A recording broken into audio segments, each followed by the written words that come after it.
let them go, rather than neglect your quiet time of meditation and aloneness with yourself and your Creator.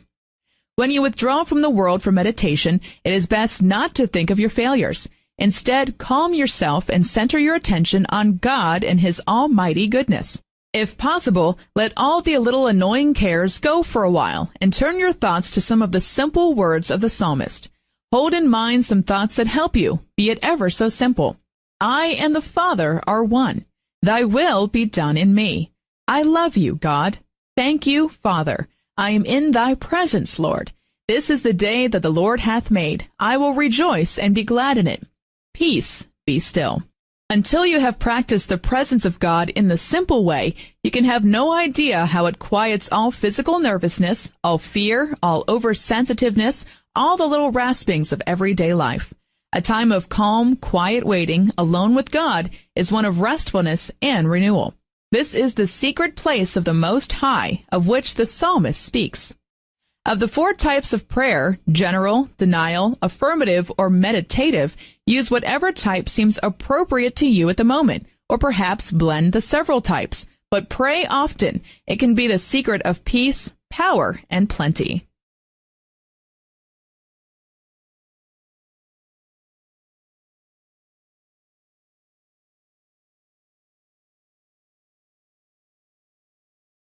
The Prosperity Law of Self-Confidence, Chapter 13.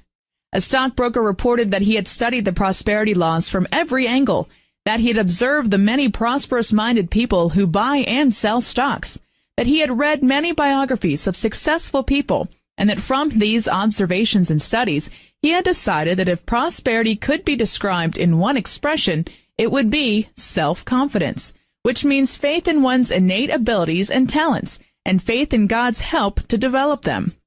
Psychologists state that there is a tremendous power in self-confidence, which doubles your powers and multiplies your abilities.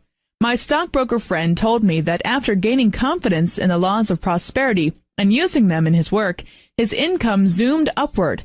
1 month after he began invoking the prosperity laws presented in this book, his income was 4 times its previous level. His success is even more remarkable when we realize that it happened during a recession period. The secret of self-confidence. Perhaps the most important secret of self-confidence is this. Courses are given and books are written to help you attain self-confidence, and yet you already have it. It is a part of your spiritual nature with which you were endowed when you were created in the image and likeness of God. The psalmist reminds you that you were made little lower than the angels and crowned with glory and honor. The truth that we were born with confidence can be viewed by the actions and reactions of most children before they become filled with the fears, phobias, and inhibitions of thought. Children have the delightful habit of confidently saying and doing whatever they feel led to say and do. A brilliant child who has no self-confidence does not possess half the potential for living successfully as does the average child with a good degree of self-confidence. I know a Sunday school teacher who, realizing this, leads her students each Sunday morning in affirming, God loves me, God lives in me, God breathes through me. I am God's child, and He loves and helps me all the time. It is interesting to watch her students blossom forth with new courage and confidence, which are reflected in their schoolwork, home life, and social success as well. Quite different is the case of a woman with whom I recently talked.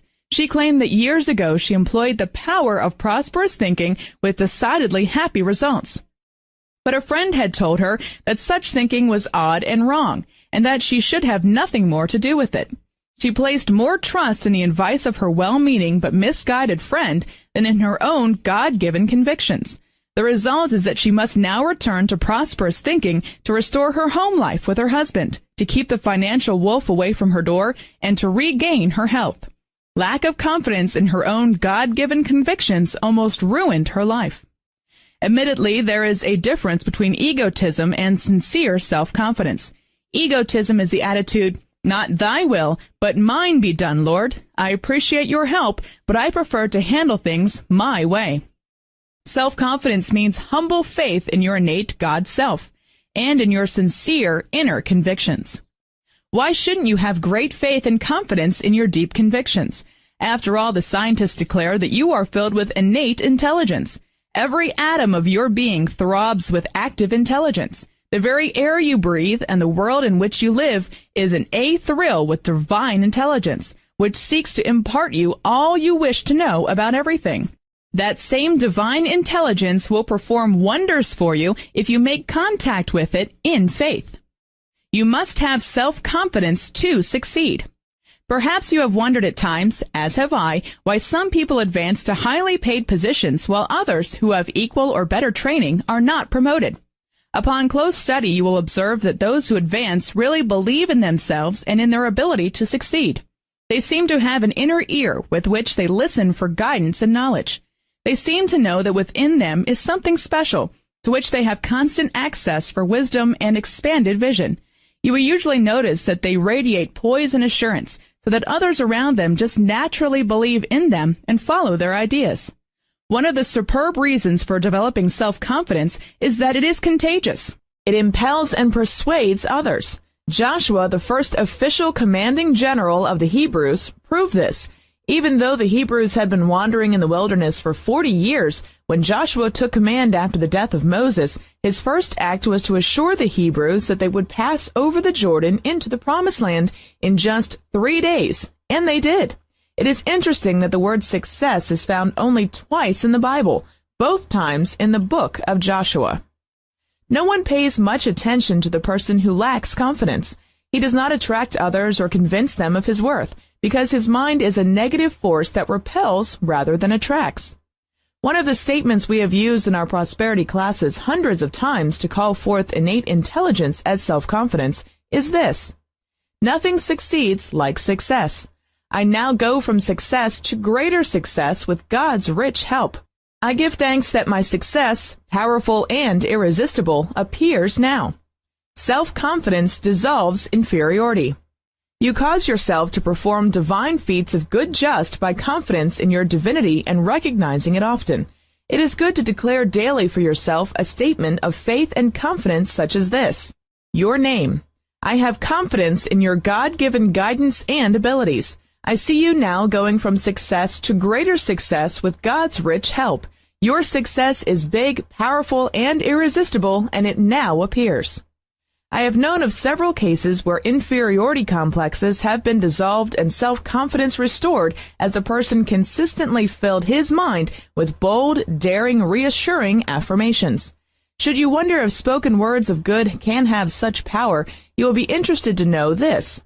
One positive statement of good is more powerful than 1,000 negative thoughts, and 2 positive statements of good are more powerful than 10,000 negative thoughts. Thus, when discouragement, doubt, or fear of failure try to overwhelm you, affirm, I am strong in the Lord and in the power of his might. All power has been given me for supreme good in mind, body, and affairs. I claim and experience it now. Build confidence thoughts before sleeping. A powerful way to develop self-confidence, which is your attracting power for prosperity, is to feed your mind confidence-filled thoughts as you drop off to sleep at night. Psychologists believe that your last waking thoughts are the ones on which your subconscious mind feeds and acts while you sleep. If you fill your mind with happy, expectant thoughts of success, prosperity, and good results, your subconscious will take them as orders from you. During sleep, your subconscious will obediently go to work to produce a prosperous tomorrow for you. Thus, you can gain control of each day the night before by getting into the thought and mood of how you want tomorrow to be for you. A beautiful young model once told me of the results she obtained this way. She was low, depressed, and unsure of herself because of a love affair that had ended unhappily. Feeling quite discouraged one night, she picked up a book that someone had sent her about the power of the subconscious mind in sleep. Realizing her power to transform her unhappy situation by changing her dominant mood and thoughts, she began to think of how thrilled she would be if she met someone nice and congenial. Quietly, she began thinking of the type of man she would like to meet. In that mood, she relaxed into a deep sleep. The next morning, she was awakened by the telephone ringing. A little conversation revealed that the call was from a bachelor millionaire who had been asked by a mutual friend to call her on his next visit to town. He proved to be the answer to her marital dreams. A friend of mine, Dr. John Lee Bauman, recommends this powerful affirmation to use before sleeping. I shall go to sleep, but God in me remains awake, bringing my present problem to a successful conclusion in divine order. It is good to give yourself assurance by affirming often, God loves me, God is guiding me, God is showing me the way. Do not wait for others to assure you, praise you, or express their confidence in you. Instead of fretting because they don't, assure yourself that someone cares, that one who made you and who is ever interested in helping you. Affirmations develop your confidence. To develop your innate self-confidence in your ability to succeed, I suggest that you reread Chapter 6, The Prosperity Law of Command, and use the words of command contained therein. Use affirmations to release your self-confidence in 3 ways. Speak forth affirmations verbally at least 5 minutes a day somewhere in privacy. At other times during the day, look at affirmations that you may have written out on cards or in a book. Get them out and look at them when fear or uncertainty seem to grip you. You can do this in the midst of people, ringing telephones, and bustling activity, and no one need ever know where your booster shots of confidence came from. A supervisor in charge of a group of book salesmen during a recession period sought to train them to sell encyclopedias, but they regularly returned from attempted sales to complain that times were hard and that nobody was buying. Since he had to remain positive and appear confident, the supervisor told me that the only way he was able to neutralize their pessimism and convince them that they could sell was by going into another office, getting out his affirmations, and reading them over and over. He would then square his shoulders, take a deep breath, return, and make positive statements concerning his faith in his men, in their sales ability, in their fine product, and the customer's need for it, regardless of economic conditions. In this way, he restored their confidence in their sales ability, and they began to sell again. At least once a day, write out 15 times or more a favorite affirmation on success, confidence, and perfect results. By writing out words of confidence, you help implant the idea more firmly in your subconscious mind, which then works harder and faster to produce happy results. Affirmations are your strongest confidence builders. When doubt or fear concerning your ability to succeed seem to come upon you, perhaps you would like to use this series of affirmations that I have used to overcome timidity and a feeling of inadequacy. God's good is for me. I ought to have it, and I claim it now. Concerning any situation, problem, or personality that tries to tear down your faith and confidence in God's goodness, affirm, I have unshakable faith in the perfect outcome of every situation in my life, for God is in absolute control. After using affirmations, develop your self-confidence by bracing yourself and then daring to do the things you want to attempt but have previously feared trying. Declare first, God's almighty power goes before me, making easy, successful, and delightful my way. If you begin to feel shaky along the way, uplift yourself by affirming, I can do all things through Him who strengthens me. I am strong in the Lord and in the power of His might. The perfect result now appears. Stand firm in your confidence thinking. Another powerful thought with which to fill your mind for self-confidence is, infinite wisdom guides me, divine love prospers me, and I am successful in everything I undertake. A businessman recently pointed out that often after he has affirmed success and then taking outer steps toward it, his faith and confidence are then tested. He has found, for instance, that often after he buys a new stock, its price will go down for a period, so that it appears he has invested unwisely. During such testing periods, he always affirmed these words. This gave him the faith and confidence in his decisions to hold on, and invariably the stock would rise, and he would realize a good profit from it. This is an important point to remember after you have dared to follow your convictions. It is as though you are challenged by an invisible force that tests your confidence in your decisions. Often people will try to discourage you. This is the time to hold on to what you sincerely believe is right. You have already laid the inner foundation through affirming success and perfect results. You must now prove to yourself and others that you have what it takes to follow through on your convictions. As you do, the tide must surely turn, and your confidence is multiplied, while the confidence of others in you is often tripled. It is at this point that you can truly affirm, nothing succeeds like success. When you find yourself in fearful circumstances, it is good to call forth confidence by affirming, God has given his angels charge over me to keep me in all my ways. A businessman recently told me how it seems he did have a guardian angel for protection one dark night. Having just cashed his check, he had a pocket full of money. Since a friend had promised to repay him some money, he proceeded into a dimly lit area of town to collect it. After he passed the corner of a darkened building, two men stood in the shadows, one with his arm projecting from the building in such a way that he could reach out and grab a passerby. The second man stood nearby as his accomplice. However, as this businessman rounded the corner of the building, these two men stood perfectly still and let him pass unharmed, though his pockets were filled with cash. This man silently remembered these words from the 23rd Psalm as he had entered this area. I will fear no evil, for thou art with me. Develop your confidence through imaging.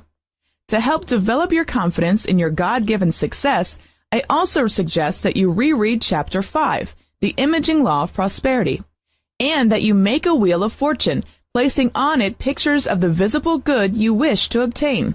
As you daily view the pictured results on your wheel of fortune, you are filling your mind with confident images of the good you wish. One of the statements I once placed on my wheel of fortune was, "Good things begin to happen now," and a series of happy results came forth. Another statement I have found powerful to view on my wheel of fortune daily is this: "This is a time of divine fulfillment. Miracles now follow miracles, and God's blessings never cease." By filling your mind with mental images, your mind then is given the confidence to make those mental images into visible results. Truly, the image makes the condition if you will make the mental image. If you do not consciously have confidence that your desires can come true, place a picture of the desired result where you can daily view it. Your subconscious mind will make it so, and your convictions will come to pass. Another simple way to develop self-confidence is to ask directly of a loving Father for guidance about anything that concerns you. As we have previously stated, the divine solution is a sublime solution.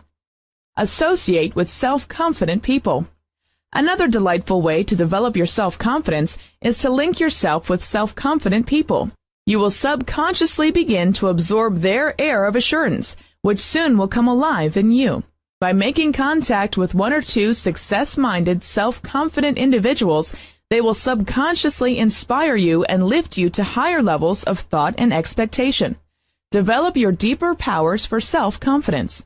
There are still other ways in which you can begin developing your self-confidence. You should know about these methods in this exciting age we are now entering, because these are scientific methods for achievement. Two of these methods for building self-confidence will be explained fully in the next chapters, and they concern the development of your intuition and your creative imagination. Your intuition is that still, small voice within you, filled with inner knowing that will guide you in toward greater good, if you learn to listen and perceive its guidance. This will be shown you in the next chapter. Your creative imagination is developed by talking with at least one other person about anything that concerns you, and in confidence asking that person to agree to work with you toward the perfect result. This releases multiplied mind power into the situation. Scientists have described intuition and creative imagination as your genius powers, and so they are when rightly understood and developed, as will be discussed in the next chapter. Scientists also declare that you have 5 special powers or super senses that can be developed for prosperity and success. When you understand these special powers and begin to stir them up, they will add immensely to your self-confidence and success power.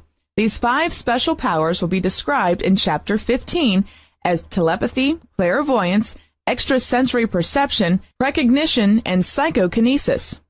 Call forth the good in others. Let us consider one final way you can develop your own self-confidence and help it bring forth in others.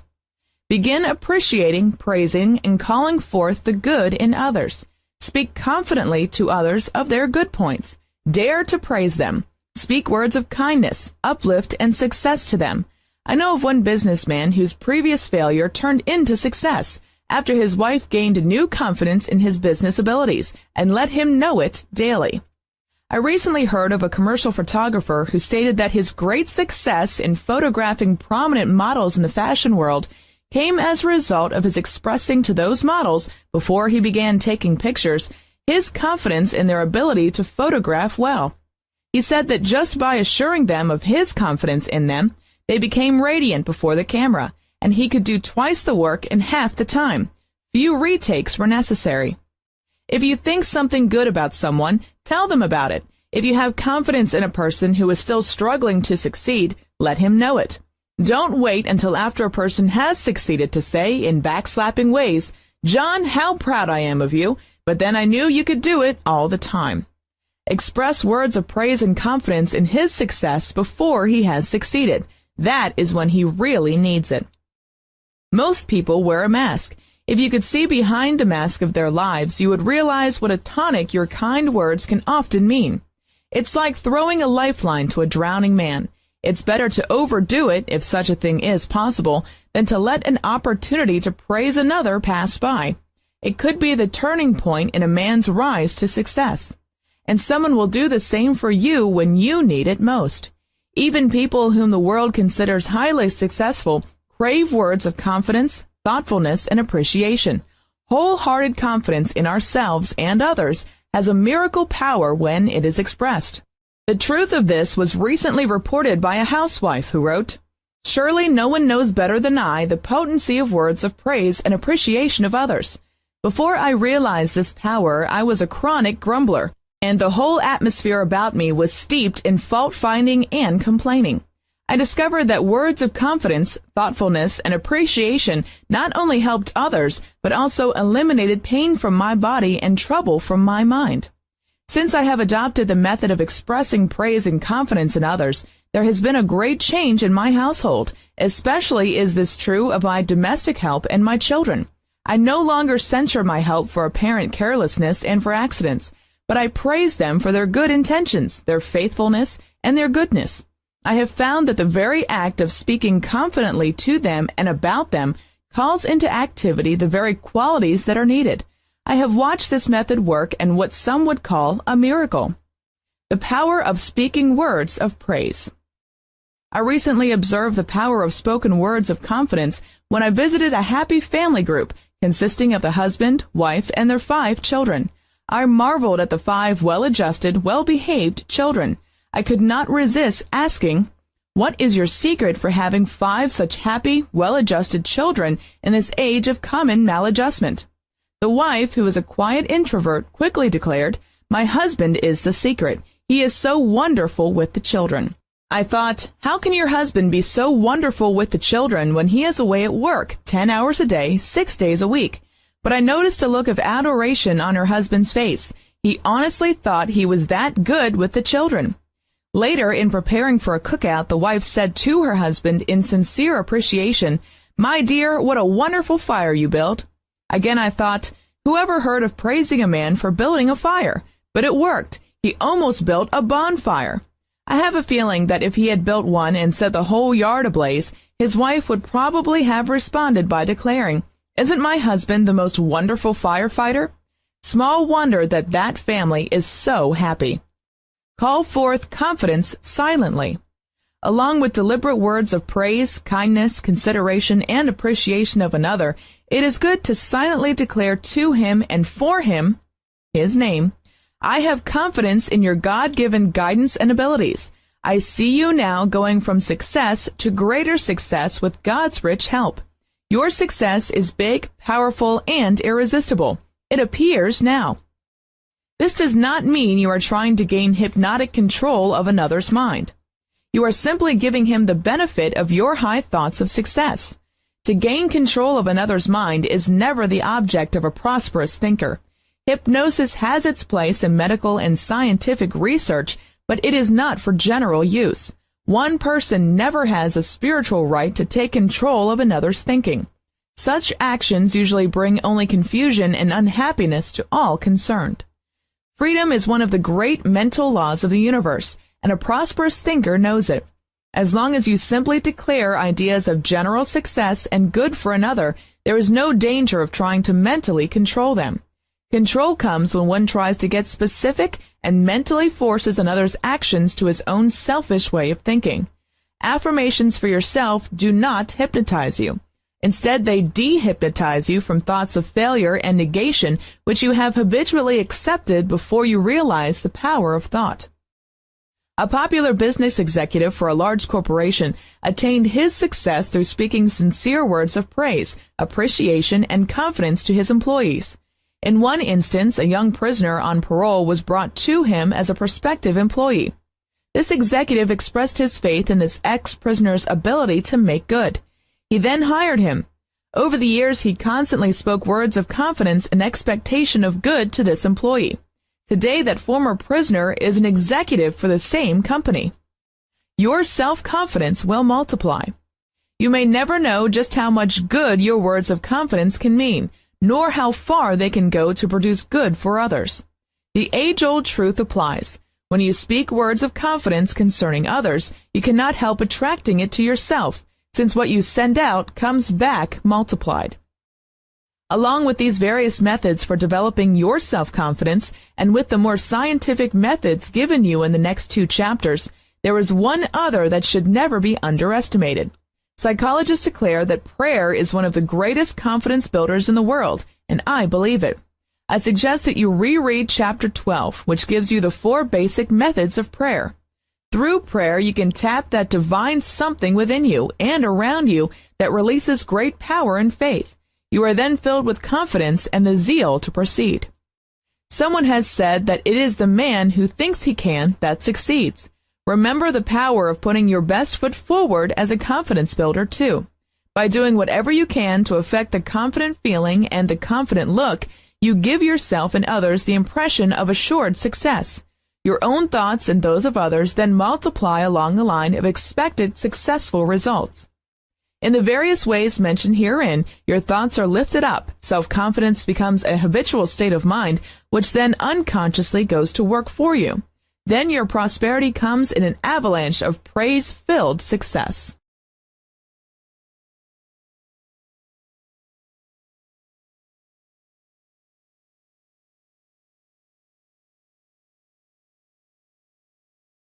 Your Genius Powers for Prosperity, Chapter 14. In addition to normal powers of observation and perception, all people possess the deeper mind qualities of intuition and creative imagination, as well as special powers to be discussed in the next chapter.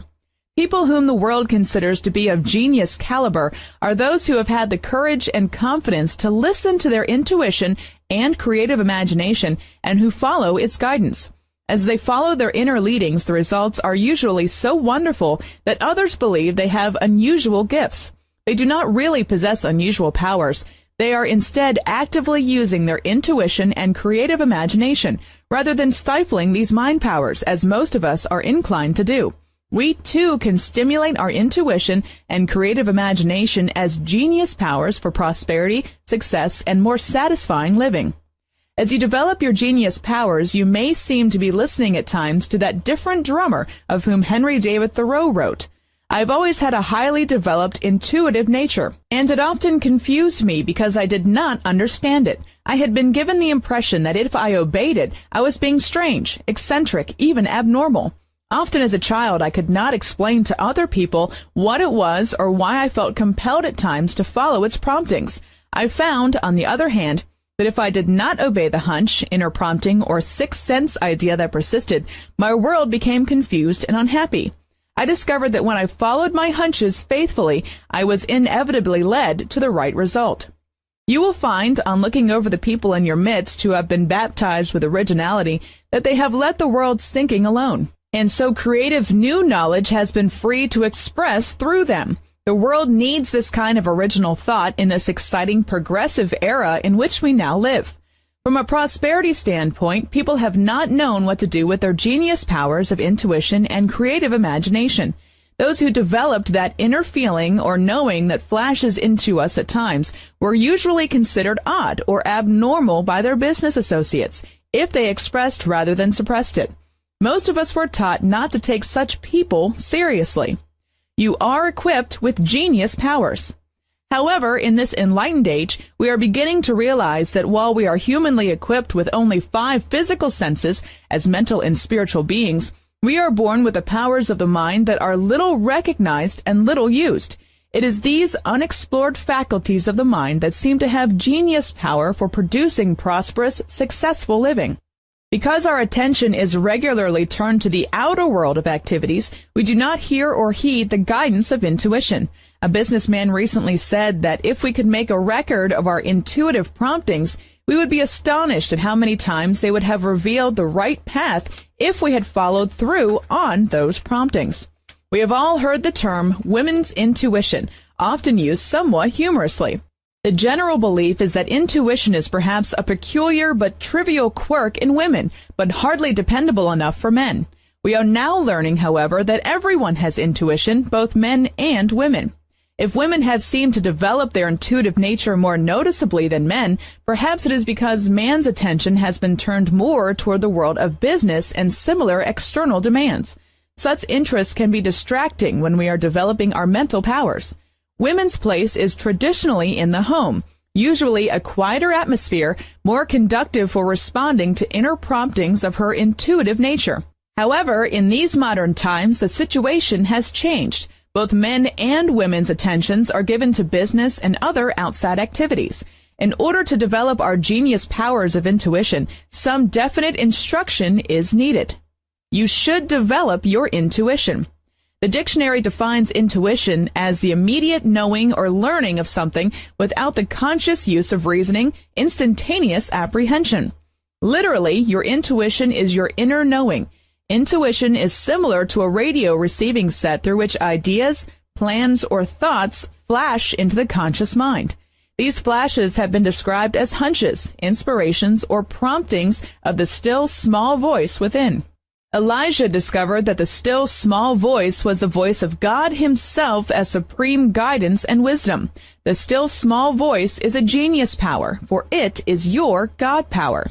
In this age of general conformity, it is time to realize that true accomplishment comes from daring to be different, through expressing your distinct individuality. This does not mean you should strive to be a beatnik.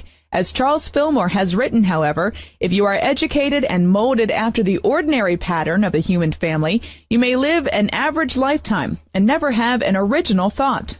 The popular belief in recent years has been that if an individual did not fit into a certain mold of thought and behavior, he was maladjusted. The dangers of such conformity are now being realized, however, although pressures toward strict conformity still exist. For instance, several large corporations have recently changed their attitude.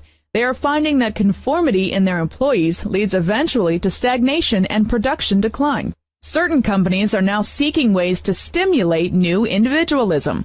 American progress in all fields is a result of ingenuity and individualism.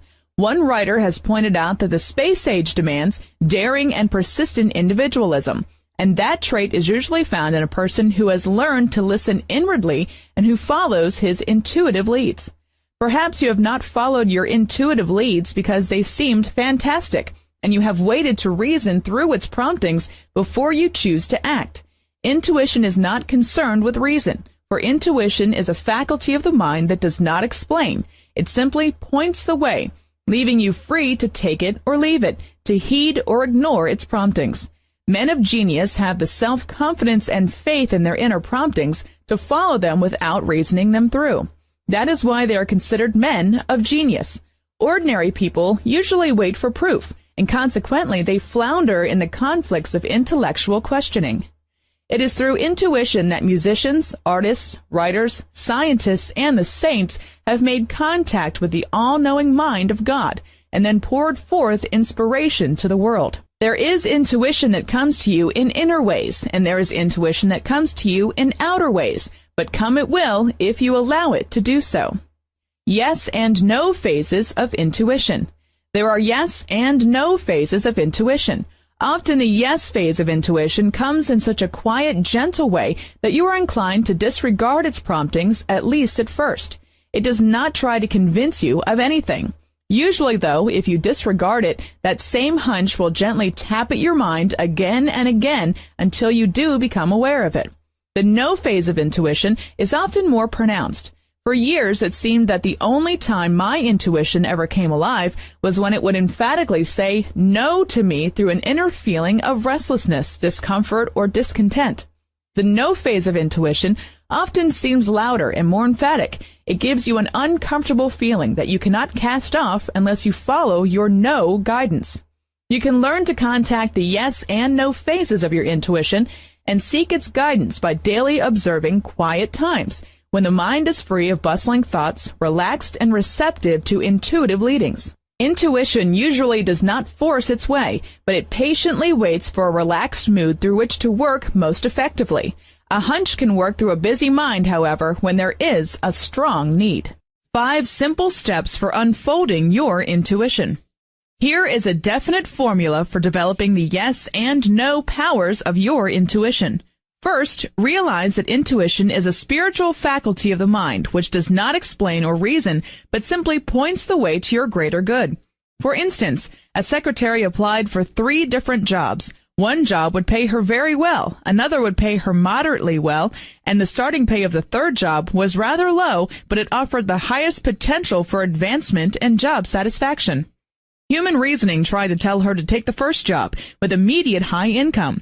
Human reasoning also pointed out the second job, which paid moderately well, was a glamour job with beautiful surroundings.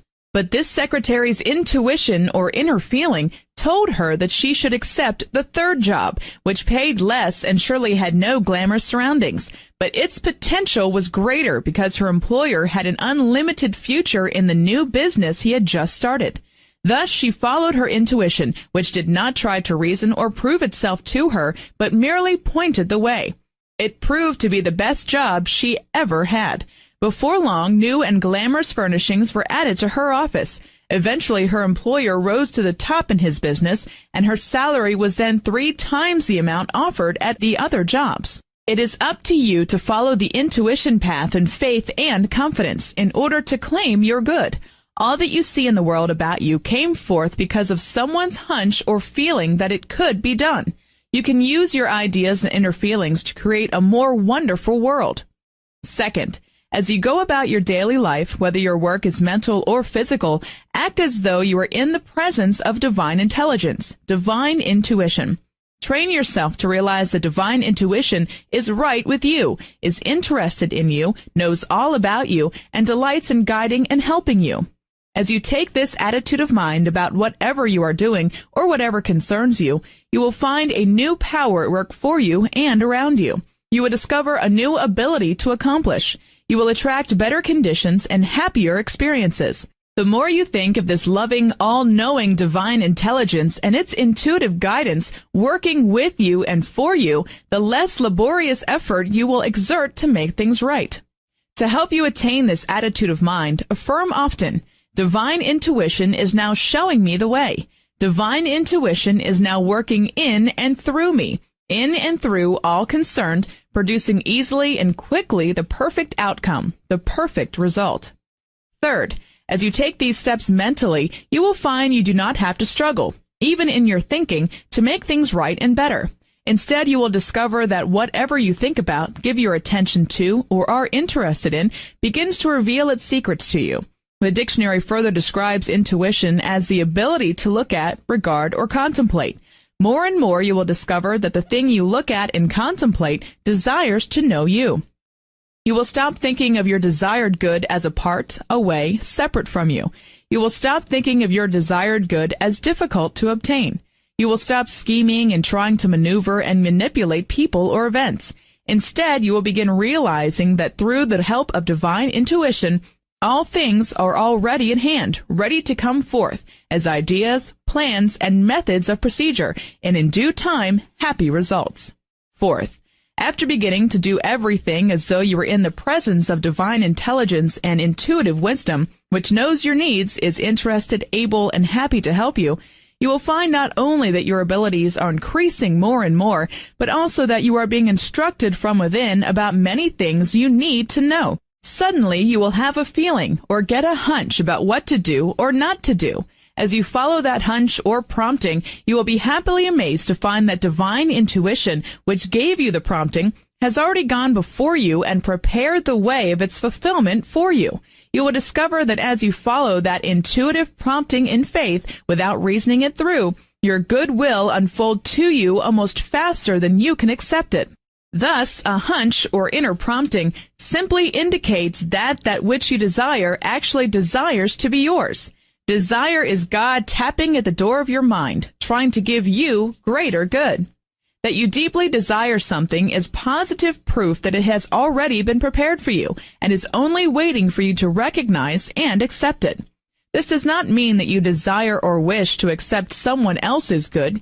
You may desire the divine equivalent of someone else's good, and you should give thanks for your own God-given divine equivalent. If, after thinking about a hunch, you still need a little more substance before launching forth into the unknown to attain it, realize that you can get that assurance just by asking for it. Ask for an indication or sign that you are going in the right direction. A powerful attitude of mind to establish at such times is this: I choose this if it is for my highest good. If not, divine intuition, now send me the divine equivalent. When doubts about your intuitive promptings arise, it is good to declare, divine intuition, just what is the perfect truth about this situation. Reveal it to me now and make it so plain and clear that I cannot possibly mistake it. Fifth, after having made your decrees upon divine intelligence in your midst, you must prepare for surprises. Your problems are not always solved in the way you had in mind, nor does your divine heritage of good always come about in the way you humanly expect. If you are not conditioned for surprises at this point, you may miss your good. At this point, make the definite decision that you will choose only the good and accept only the good in the various experiences that follow. Results always follow decisions. Things begin to happen that fall in line with your decisions. In these attitudes of mind, you can develop your intuition in inner ways that come as hunch or prompting, or as direct knowledge from the still, small voice within you, speaking as yes or no. Intuition reveals itself in outer ways, too. But intuition can also come in outer ways as well. After you have asked for guidance, your promptings may come through the words of a friend, a phrase in a book or magazine, or through a series of outer events that take place around you. For instance, a friend asked for guidance concerning whether she should take a vacation. A few days after asking, she had had no inner leading or hunch about it. But as she leafed through a magazine, these words caught her attention in bold type. Why don't you go? That settled it. She accepted the idea that a vacation was possible, and thereafter the way opened quickly for it to be accomplished. The outer ways in which intuition can prompt you are as varied as they are interesting. A mother was concerned about her son, whose behavior was proving quite a challenge. She considered the possibility of sending him to a private school, though he seemed rather young to be away from home. As she wondered what to do, she remembered to ask for specific intuitive guidance. Shortly thereafter, she opened the evening paper to these words which emphatically caught her eye. Home is the place for troubled children. She took that as her guidance and dismissed the idea of sending her child elsewhere. She was then led to give her son more loving attention, to which he soon responded with improved behavior. A businessman's intuition said no. A businessman recently told me how his intuition had said no to him in external ways when he had not been able to get inner guidance. He wanted to take a rather expensive vacation trip and did not have the money, though he could arrange to borrow it. The urge was so strong to take this trip, even though his better judgment cautioned against it, that he felt the need for definite outer indications. One morning, when the urge was very great to take this trip, in spite of the indebtedness involved, he decided to settle the matter, one way or the other. He made the decree that he wanted to know that day what to do. He then tried several times to telephone me to ask for prayers for guidance, but he could not reach me. In mid-afternoon, he decreed that if he did not contact me by 5 o'clock, he would consider that fact as a definite indication that his answer was no. I was finally free at 5:15 and immediately telephoned him. However, his deadline had been set at 5 o'clock. Thus, he took that as his intuitive leading that he definitely should not borrow the money for an expensive vacation. Instead, he remained quietly at home, rested, and did many things for recreation that his swing shift schedule of work did not ordinarily permit. He had received his answer of no, and he soon realized that it was for his highest good. He further realized that the previous strong desire to take this trip had not been deep intuitive leading, but a more surface quality of human will, simply trying to have its human way. Ask for direct knowledge about everything. A doctor has stated that he never treats a patient until he gets an intuitive leading about just what to do. As long as he is undecided about a patient's problem or unsure of the diagnosis, he does nothing more than talk with him and examine him. He has found that it is sometimes necessary for a patient to come for several consultations before he intuitively feels that he is sure of the proper treatment.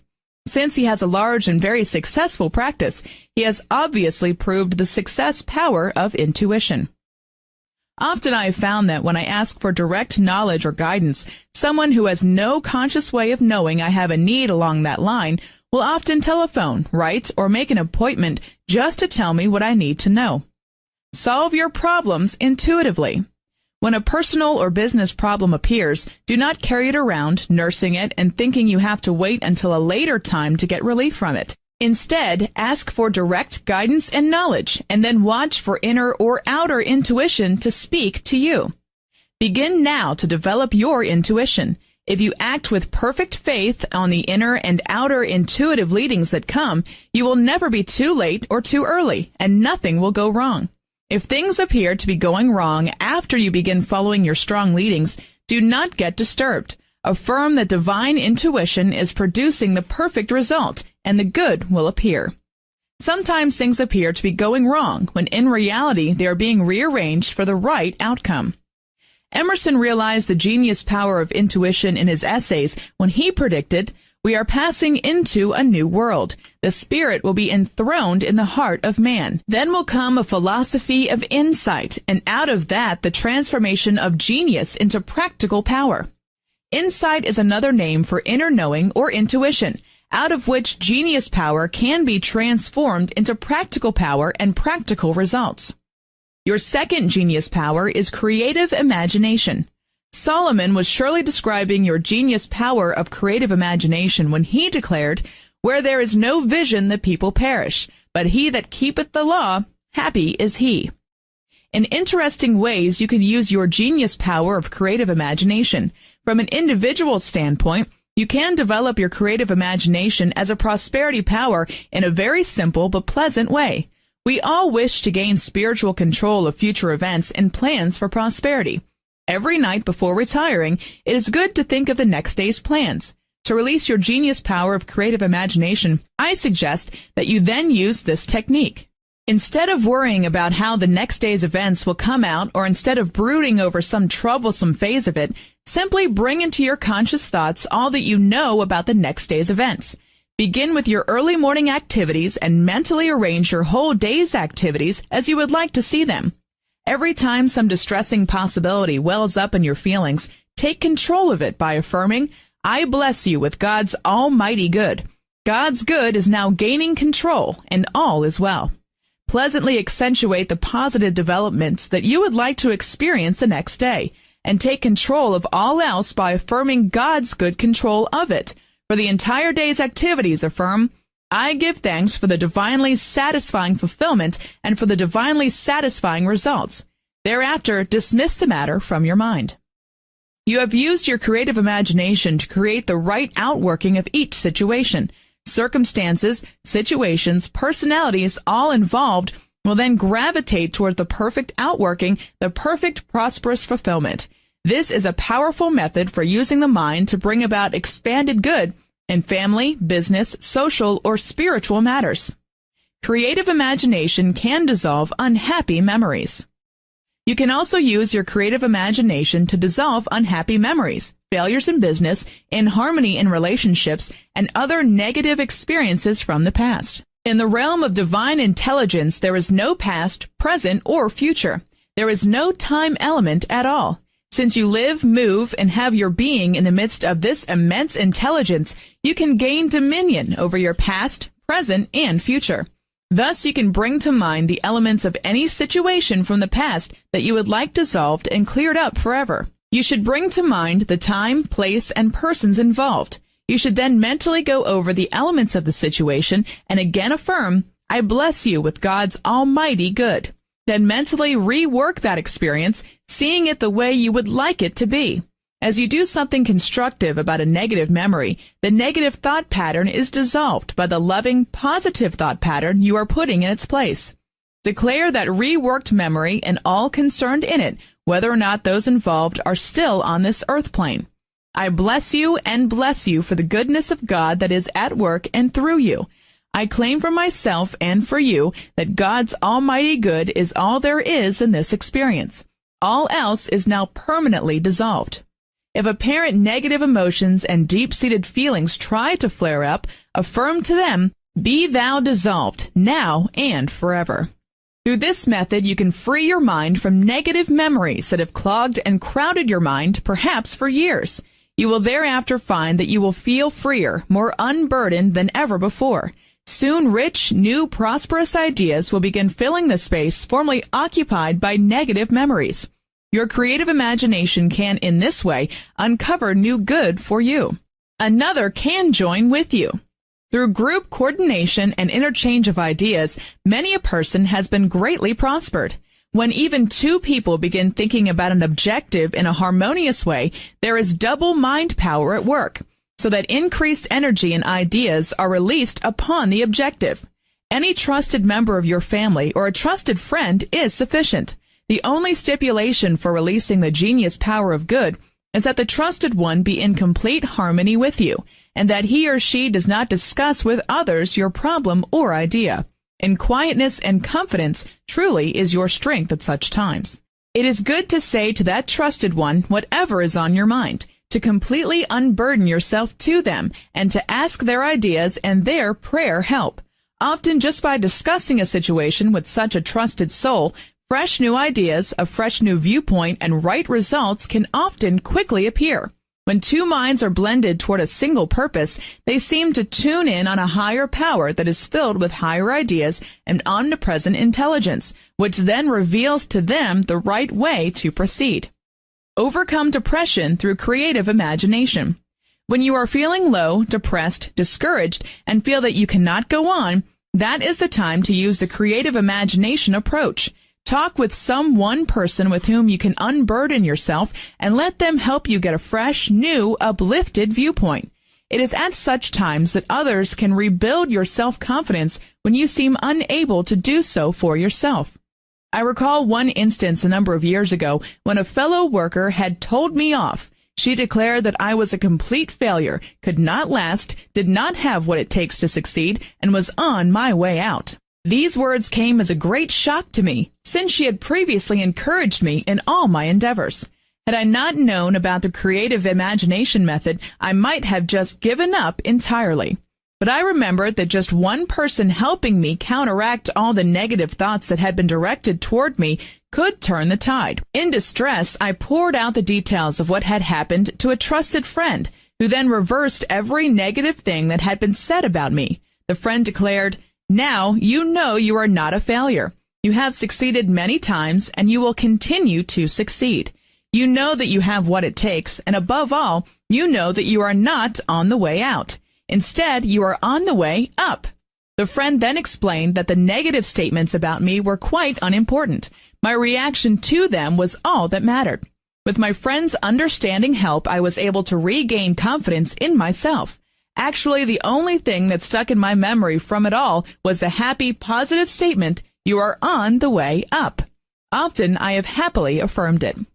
Use creative imagination on family level. In recent times, you have heard of the brainstorming technique, which is a more expanded method for using creative imagination as a genius power for good. Business people sit down, discuss an objective, and blend their ideas on how to achieve it, often with amazing results. Recently, a woman reported that her husband's company does this. They present a goal, purpose, or plan. They then let all the doubting Thomases in the group state why it cannot be achieved. After everyone has cleared his mind of negative thoughts about the objective, the group leader then declares, "Now we know how and why we cannot achieve this goal. But that is not our purpose. Our purpose is to achieve this goal." He then asks for suggestions for doing it, and builds a plan of accomplishment from the ideas offered. A marvelous way to release the genius power of creative imagination in your family group is by having the entire family sit down and agree on group objectives. Often, parents struggle hard to provide luxuries for their children, whereas if they would have the children join them in attaining those desires, the results would come easily, rather than through wearisome struggle. A family that I know does this. They ask each child to write out a list of his desires. They also ask each child to list several desires that the entire family wishes to see come forth. Interestingly, the joint power of agreement on objectives and the joint mind power have produced some satisfying results for that family. Your genius powers respond to harmony. Where there is a common purpose, you have great power to achieve, as long as you are attuned to others who agree with your purpose. Through this process, you tune in on higher powers and ideas for making your goal a result. Just by thinking about an objective in this way, it will reveal to you its own method of attainment, if you but persevere in giving it your attention. However, harmony, agreement, mutual consent, and common purpose are of utmost importance in releasing creative imagination as genius power in a corporate or group situation. If even one person is working with you who does not harmonize with your objective, that one can so fill the air with thoughts of doubt, fear, and antagonism that their negative atmosphere will halt the flow of creative ideas. You must carefully choose your associates in order to release your genius power of creative imagination from a corporate standpoint. Both of your genius powers, intuition and creative imagination, respond best to harmonious minds. Your genius powers are delicate powers that come forth forcefully only under receptive conditions of mind and atmosphere. Silence is necessary. Both your intuition and creative imagination function well in times of silence and isolation, especially during periods of relaxation and rest. I find that my intuition and creative imagination often supply me with my best ideas and guidance just prior to retiring at night. Once I was sitting quietly in a relaxed mood at home after a busy day. My son had retired and it was a peaceful time. Suddenly I realized that there was a financial matter that needed my attention, but I had not been sure how to handle it, and so had kept pushing into the back of my mind. Now it arose in my thinking, and I realized that I had to determine within the next few days just what to do about it. So I asked, Divine Intuition, just what is the truth about this financial matter? How shall I handle it? Within a flash, a whole series of definite ideas rushed into my mind, giving me detailed instructions of just how to proceed. They did not seem like the logical, reasonable ways to handle the matter, but nevertheless, the next day I followed through on the ideas. As I followed my inner leadings, the steps unfolded quite logically and eventually produced the perfect result. Never underestimate the power of quietness. Quiet times, reflective times, peaceful times, when your mind is relaxed and somewhat idle, are the times when inner powers are best able to gain your attention and release true genius through you. People who constantly rush about and who never have quiet, peaceful periods of reflection often have to work very hard. If they listened more to their inner promptings, they would receive rich ideas, fresh ideas, intelligent ideas that would make their lives easier and richer. A business executive recently related to me the wonderful results he once obtained through doing this. He was scheduled for retirement from his company, yet he did not feel ready for the rocking chair. He began affirming that divinely satisfying work would open to him. Since he did not know what contacts to make to produce such work, he made none. Instead, he began spending a lot of time sitting quietly in his office thinking, Divine Intelligence, just what is the truth about my right place of service? One day, after returning from his Rotary Club luncheon, he sat down quietly and again began knowing there was a divine solution to his situation, that there was perfect new work for him to do, and that the truth about it was being revealed to him. His assistant came in to report that someone had telephoned during lunch and that he should return the call. That call proved to be an offer for similar work in another state. Within a week, another offer from still another company came to him by letter. How these two firms obtained his name, he still does not know. He had not mentioned his desire for further work to anyone. Within a short time, he retired from his job, sold his home, and made the change into new work in another state, which holds a limitless future for him. These genius powers develop your self-confidence. You will feel and radiate greater self-confidence about your past, present, and future as you develop your intuition and creative imagination. In recapitulation, develop your inner intuition as your yes and no guides through watching your inner feelings, hunches, and ideas that come.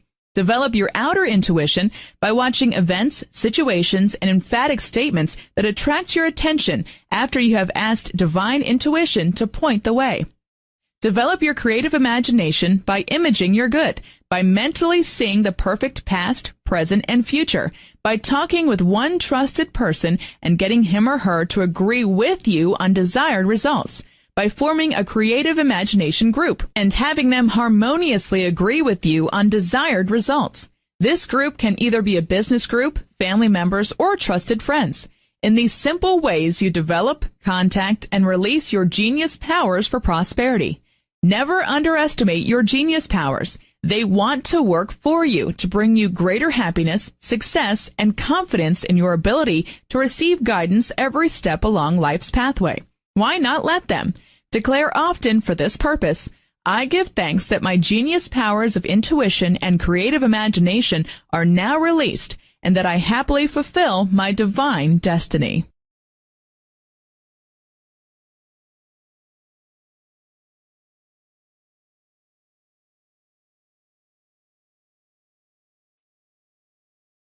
Your Special Powers for Prosperity, Chapter 15. In this space age, the deeper powers of the mind, which have remained virtually dormant in earlier eras, are now coming alive more generally in mankind. The scientific world describes these deeper powers of the mind as telepathy, clairvoyance, general extrasensory perception, precognition, and psychokinesis. Let us consider these special powers of not only from a scientific standpoint, but also for prosperity's sake. Telepathy is an ancient art. Telepathy is awareness of the mental activities of other persons, without that awareness being transmitted by sight, hearing, touch, or any of the other known senses. In other words, when the mind communicates with other minds without requiring the use of the physical senses or mechanical devices, such transfer of thought between minds is described as mental telepathy. There should be nothing spectacular about telepathy. It was practiced by the native Hawaiians for centuries before the white man appeared on the scene to civilize the natives there. In Tahiti, there has been widespread use of telepathy for some years. In Africa, news of political decisions has been known to be received telepathically hours and sometimes days before it was officially announced. The holy men and masters of the Far East also practiced telepathy as a common mental exercise for centuries. In modern times, Dr. J.B. Rhine of Duke University has done much to make telepathy scientifically plausible. With additional attention to the subject and practice thereof, you can develop more than haphazard telepathic abilities. Telepathy can help you to experience prosperous, successful living much faster if you rightly develop it. However, the special power is only a phase of your prosperity powers. Don't become so fascinated with telepathy that you go off the deep end by concentrating on it to the exclusion of your other prosperity powers. How to develop telepathy. Perhaps one reason the general public has not taken these special powers too seriously in the past is that they have observed what I have often observed. People who had telepathic or clairvoyant abilities often seem unbalanced and impractical. But your special powers of the mind can and should be developed for quite the opposite reasons, to make your life more balanced, prosperous, and successful. You can benefit by using your special powers if you follow closely the suggestions contained in this chapter. For this purpose, affirm, Divine telepathy is now revealing to me all truth about my special powers for prosperity. When you wish to make contact with others for your mutual good, and perhaps direct outer contact is not convenient, you can reach them telepathically by affirming, Divine telepathy is now revealing to you, to me, to us, all truth about this situation. Recently, I wished to make contact with a childhood friend whom I had not heard from for several years. I heard that she had married and made a number of changes since our last meeting, and I had no idea where she was. Perhaps with some time and effort I could have traced her, but my need was not that great. Nevertheless, I did wish to hear from her again. Several times when the thought of her came into my thinking, I mused, Divine telepathy will have to make this contact for me, since I do not know where she is. About 10 days later, I was startled to find a letter in the mail from her, answering all the questions about herself that were in my mind, and also giving me her new address. Often in the midst of a busy day, needs arise that you do not have time to immediately handle. If you think of others involved and bless them with the thought that divine telepathy is revealing to them whatever they need to know, then they will begin to telepathically receive your thoughts and respond with appropriate actions. Telepathy is a harmonizing power. Development of your telepathic power keeps down needless conversations, telephone calls, letters, or fatiguing activity that can be so time-consuming. Development of your telepathic ability helps you to maintain poise and to accomplish essential tasks more easily. A businesswoman had a deadline to meet in completion of a piece of work. The evening before the work was due, she found herself in dire need of some technical help in the matter. The name of a friend who could give that help kept popping into her mind. However, she did not know where to locate that person during the evening, and her residence telephone did not answer. This businesswoman hesitated to trace the friend, since she felt it might seem an imposition to ask the friend to spend extra time working so late in the day. Finally, the businesswoman dismissed the idea of trying to reach her friend, casually thinking, if she is supposed to help me, divine telepathy will reveal it to her. Otherwise, I give thanks for the divine solution to this situation now. Within 15 minutes, the telephone rang, and her friend said to her, I'm having dinner in a downtown restaurant. I have a feeling you might need my help tonight. If so, I am available and will be happy to work with you. In half an hour, they were busily working together to complete the project. A minister was in great need, and he wished to talk with a trusted friend who had moved to a distant state. The minister kept thinking, if only I could talk with my friend about this situation, I'd feel so much better. He could help me to get my perspective about this. Early the next morning, his faraway friend awakened with his minister friend on his mind. After a while, he thought, I'd like to have a chat with him. And so he telephoned his friend, who explained to him, this is uncanny. I must make a decision today, and I kept thinking that a talk with you would help me to resolve everything. I hesitated to call or write because I've called you so often in the past. They then discussed the problem and arrived at a happy solution. Everyone has telepathic powers. We all have telepathic abilities. It is a matter of realizing this fact and then developing our abilities along constructive lines. Of course, as with any power, you must never use your telepathic abilities to coerce or induce others into your way of thought and action. To do so is destructive and will bring destructive experiences to you. I recently learned of a person who had become so fascinated with these deeper powers of the mind that he made concentrated efforts to develop them. He then began using them selfishly to compel other people to do that which pleased him. In several instances, he caused others to become emotionally upset and mentally disturbed before he was exposed. When you use your mental powers selfishly and destructively, they will diminish. Not only will you lose them, but you will also personally get a negative reaction from trying to abuse them or misuse them on others. In this man's case, his own personal affairs became quite confused and his health was affected. By affirming that divine telepathy is revealing what is needed for the highest good of all concerned, mental destructiveness is avoided. Along with affirmation, a practical way to develop your telepathic abilities is by thinking of any situation, person, or condition that you have some question about. Then write down that person's name along with your question concerning him. Thereafter, sit quietly every day for a while and look at that person's name. Think about him, asking your question mentally. Get still and listen for ideas to come into your mind, which will reveal the answer. If the answer does not come then, it may flash into your thinking at an idle moment later. If not, keep up the practice every day, and you will be telepathically shown what you need to know. It simply takes practice, and it is a much simpler, less strenuous, and faster method for gaining true information than that obtained through ordinary channels. You can discover a person's real attitudes and motives through this method, when they have previously hidden them from you. Your second special power. Clairvoyance is your second special power for prosperity. It literally means clear seeing, and it is an awareness of external facts or events without having such knowledge transmitted to you by the five senses. It can include awareness of the past, present, or future events. However, scientists have described one phase of clairvoyance as precognition, or foreknowledge of future events. Members of the clergy in all ages have been trained to develop their clairvoyant abilities.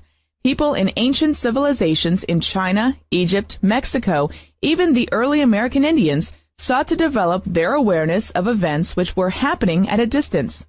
The key to the development of clairvoyance is in knowing that you want to heighten your awareness of external facts and events only through the help of your divine nature.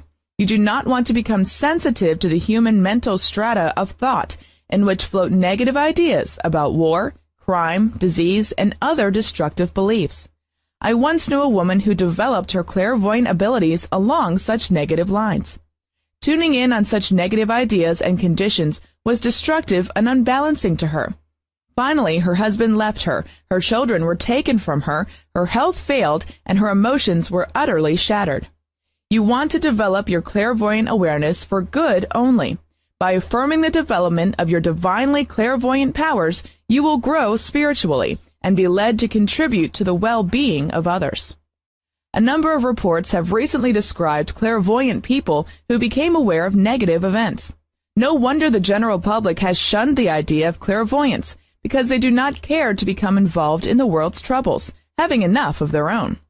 Becoming clairvoyantly aware of negative events only clutters the mind and prevents your being mentally receptive to the positive, progressive, and prosperous things of life. Furthermore, it is not necessary to pick up negative thought currents. If you become clairvoyantly aware of their possibility, you can use your know power of the mind to dissolve them, rather than accept them as inevitable.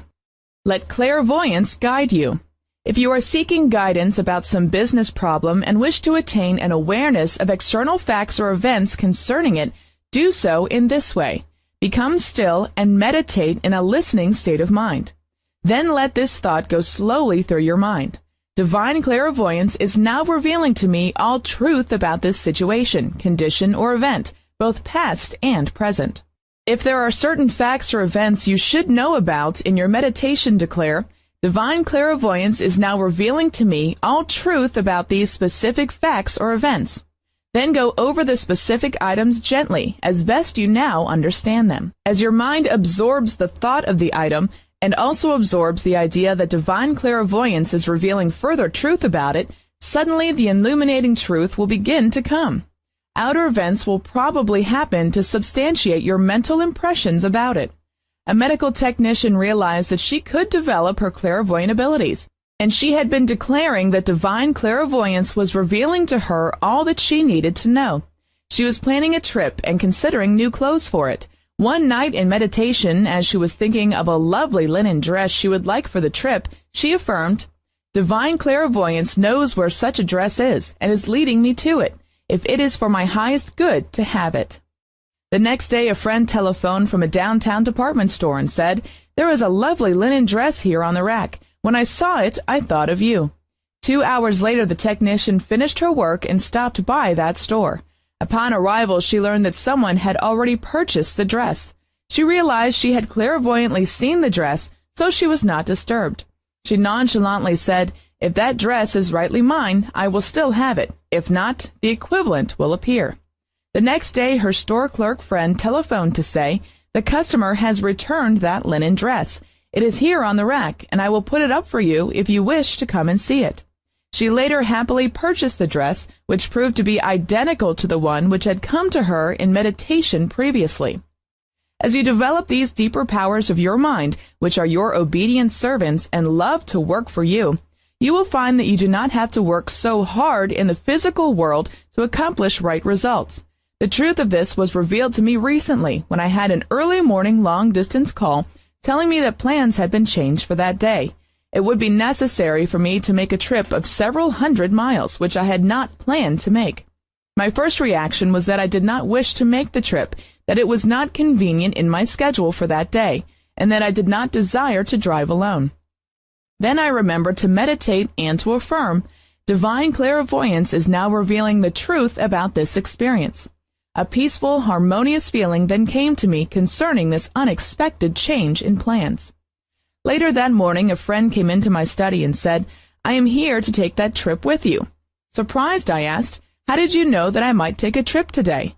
I only learned about it a few minutes ago. This friend replied that, in her early morning meditation, the thought kept coming to her that she would take a trip that day.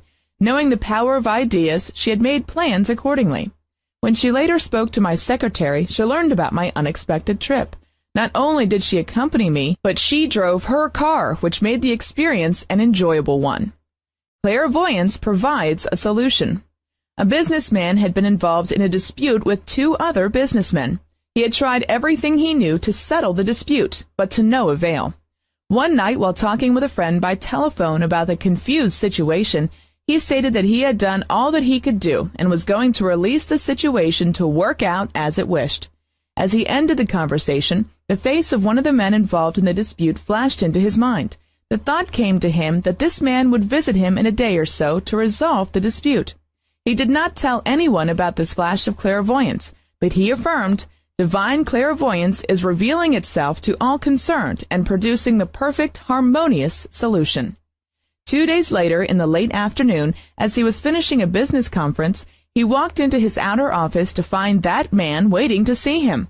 The man greeted him cordially and said, I got the feeling that if we could just get together and talk, we could resolve our differences. And they did, then and there. A friend of mine has often spoken of his son-in-law's clairvoyant abilities. This son-in-law always knows if anything seems wrong at home. He often stops everything in the midst of his business day and telephones his wife.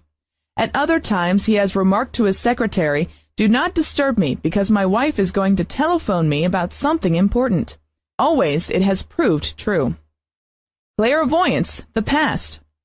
As previously stated, clairvoyance reveals not only awareness of present events, which are happening at a distance, but it can also reveal past events if they are of importance to the present.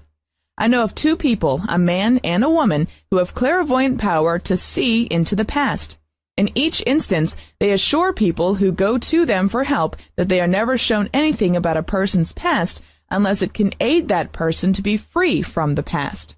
The man has often described in detail a person's past actions which are linked to some present problem.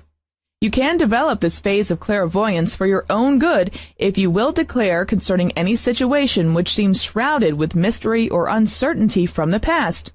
Divine clairvoyance, reveal past and present truth to me concerning this situation. You will be surprised how anything from the past which you need to know will be shown to you. A man who had an unhappy past began to realize that certain future events would require that he return to his hometown, which he had not visited in years. He wondered how he would be received there. He decided that clairvoyance could prepare him ahead of time for the reaction, if he would ask to be shown what it would be. He affirmed for past and present events. Divine clairvoyance, reveal past and present truth to me concerning this visit. How do people feel about my past? He then got a feeling of peace about the situation and dismissed the matter from his mind. A few days later, he received a letter from a hometown friend whom he had not heard from in several years. The friend joyously wrote, I recently met a relative of yours on the street.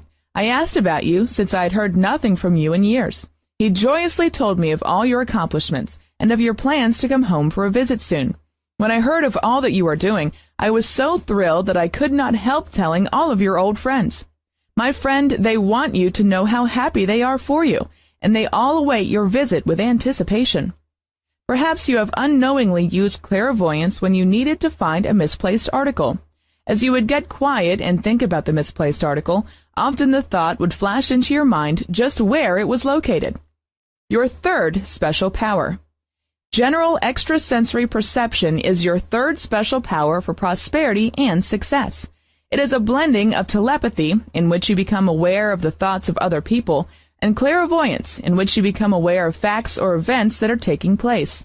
Most of us have experienced degrees of this special mind at times.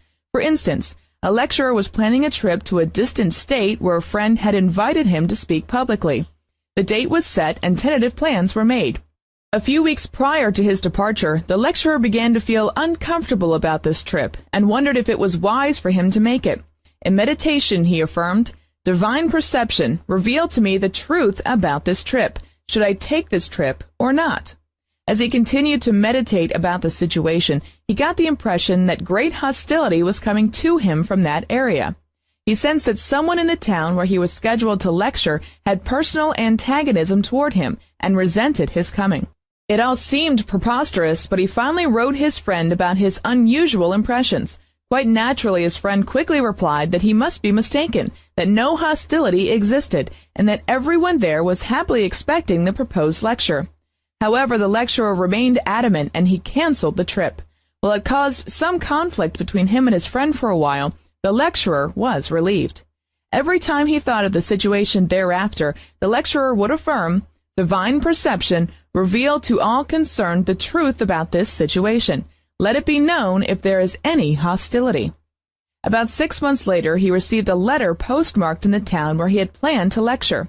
It was an anonymous note in unfamiliar handwriting, stating certain hostile things about his friend in that town. He mailed the unsigned note to his friend, who recognized the handwriting as that of a friend. The author of the note apparently was jealous of the close relationship between those two men. It was later learned that shortly after mailing the hostile note, the third party moved away. The lecturer gave his lecture as originally planned. How to develop extrasensory perception. Most of us have experienced degrees of extrasensory perception, ESP, at times. Have you not sensed that something wonderful was going to happen, and perhaps you were even aware of what it would be? Have you not at other times had a foreboding that something unpleasant was near, which caused you to become restless or unsure? As you begin to sense that some good is on the way, you have the power and authority to help it to manifest in a perfect way by thinking, "I bless you with the perfect result through the help of divine perception." On the other hand, when you feel that something negative is about to happen, always take time to sit down and quietly dissolve that feeling by declaring, "Be thou dissolved with the help of divine perception." Continue thinking of it as being dissolved until you feel the burden or unrest subside. You may not know what it is that you are dissolving, but if it gives you an uneasy, restless, negative feeling, you can be assured that it is not an experience for your highest good. You have the power to mentally dissolve it, for it is in the mental realm that all troubles are first formed. Use of this special power can keep many unhappy experiences from ever occurring, if you dare to take the time to say no to them and neutralize them. A businessman was on a vacation trip.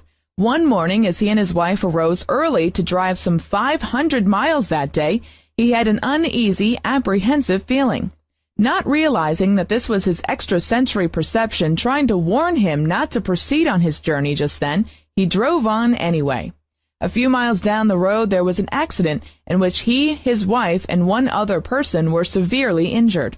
This businessman later confided to me that if he had understood the meaning of his uneasy feelings, he would have avoided the accident. Your fourth special power. Precognition is another of your special powers for success.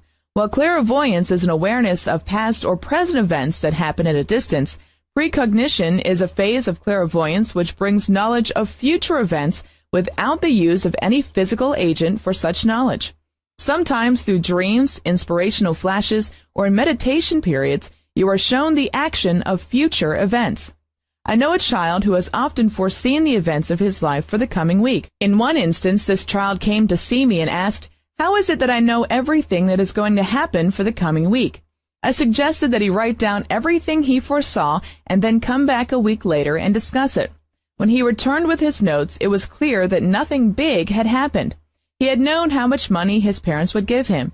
He had been aware of some events that would happen at school and the outcome of some sports events at school. He was aware of how many ice cream cones he would buy at the drugstore that week.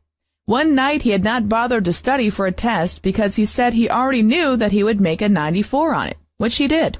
On his second visit, he stated that he could not always see a week ahead, though often he knew what the next day would bring.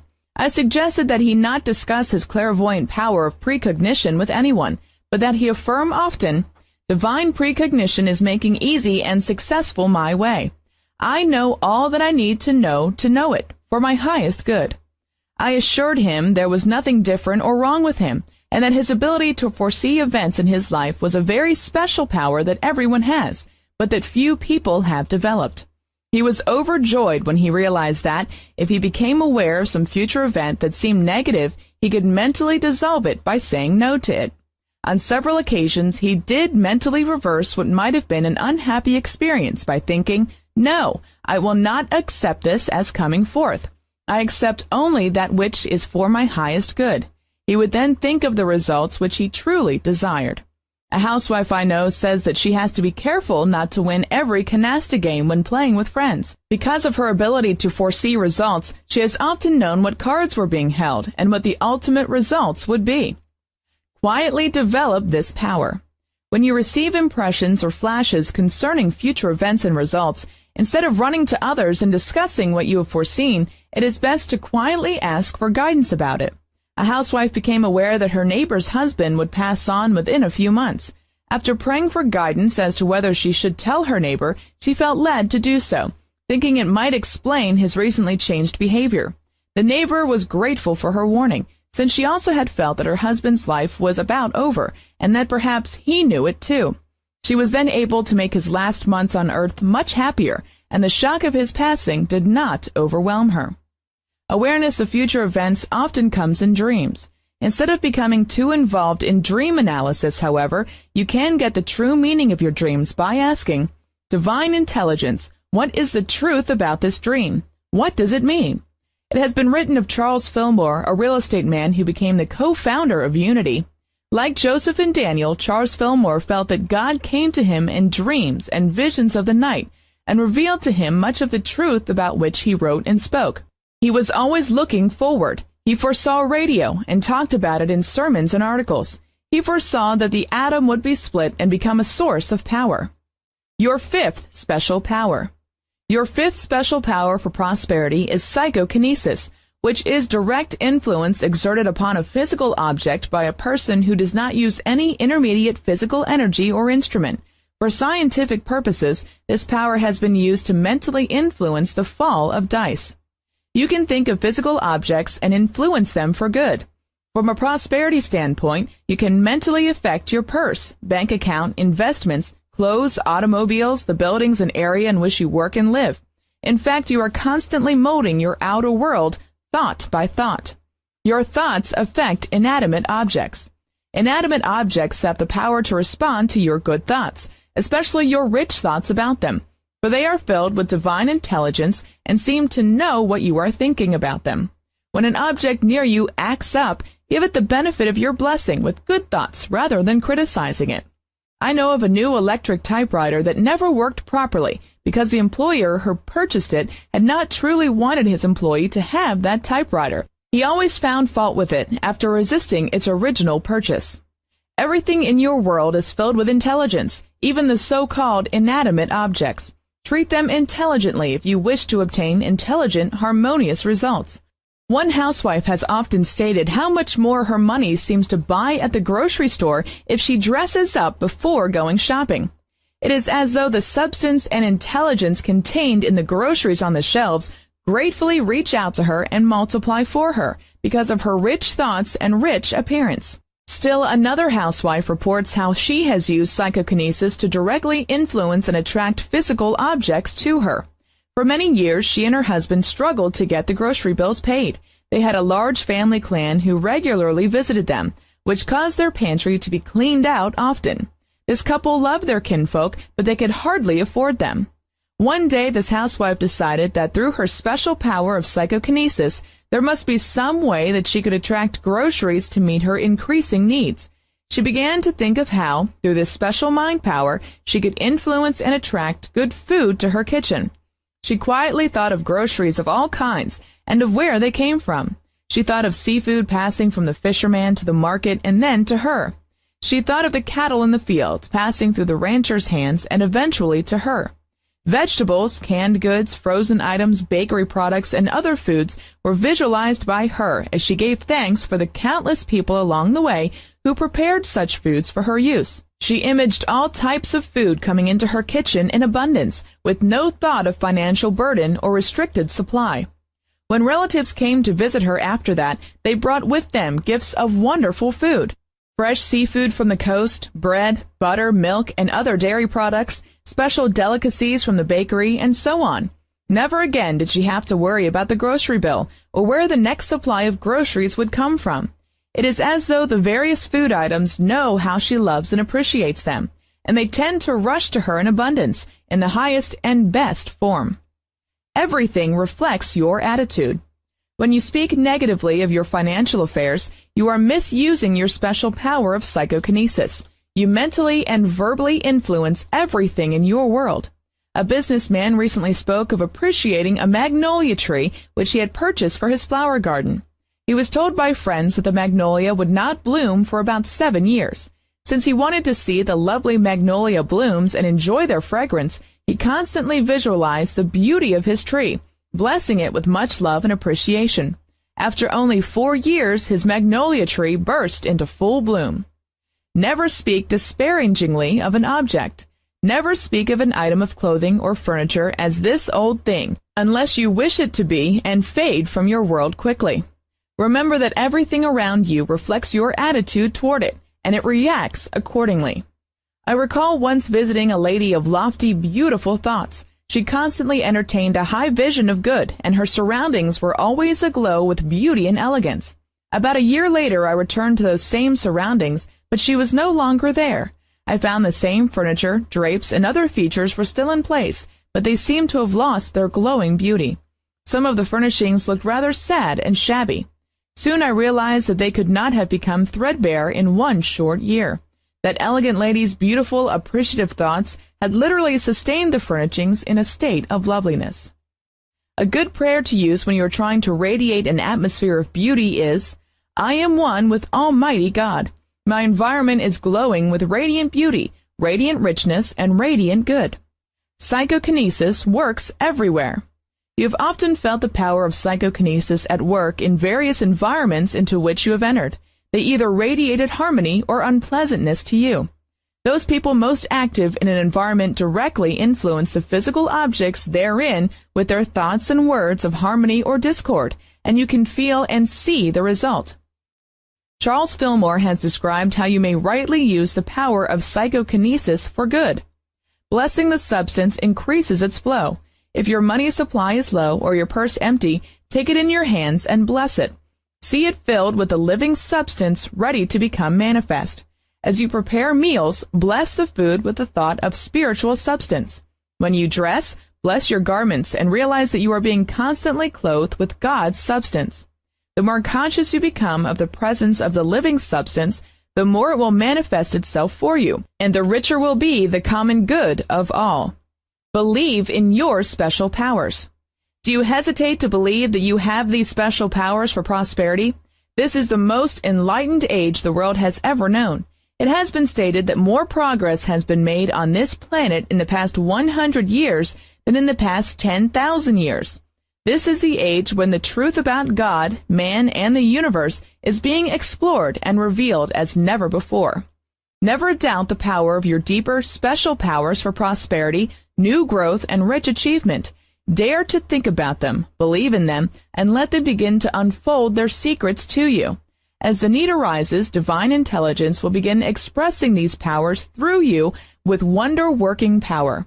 As they come forth, you will recognize your special inner powers, and you can learn to accentuate their expression by using specific statements given in this chapter.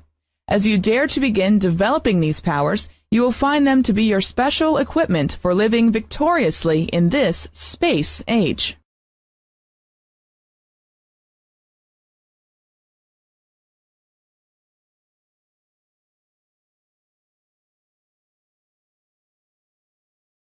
The Prosperity Law of Persistence, Chapter 16. When you realize that prosperity is your divine heritage, you should persist in claiming it. A businessman who often sends me books and articles on prosperity recently sent this statement by Calvin Coolidge. Nothing in the world can take the place of persistence.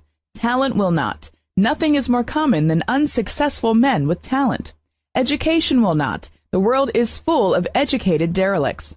Persistence and determination alone are omnipotent. The slogan, "Press on," has solved and always will solve the problems of the human race. When discouragement tries to beset you, when it seems as though your efforts toward success have been in vain, remember to hold on to that statement. Nothing in the world can take the place of persistence. Persistence is your can-do attitude. I know of a young man who had tried everything and had failed at everything. Yet he had tremendous talent, ability, and charm. He knew that there was a right place for him in life, but it had just not appeared.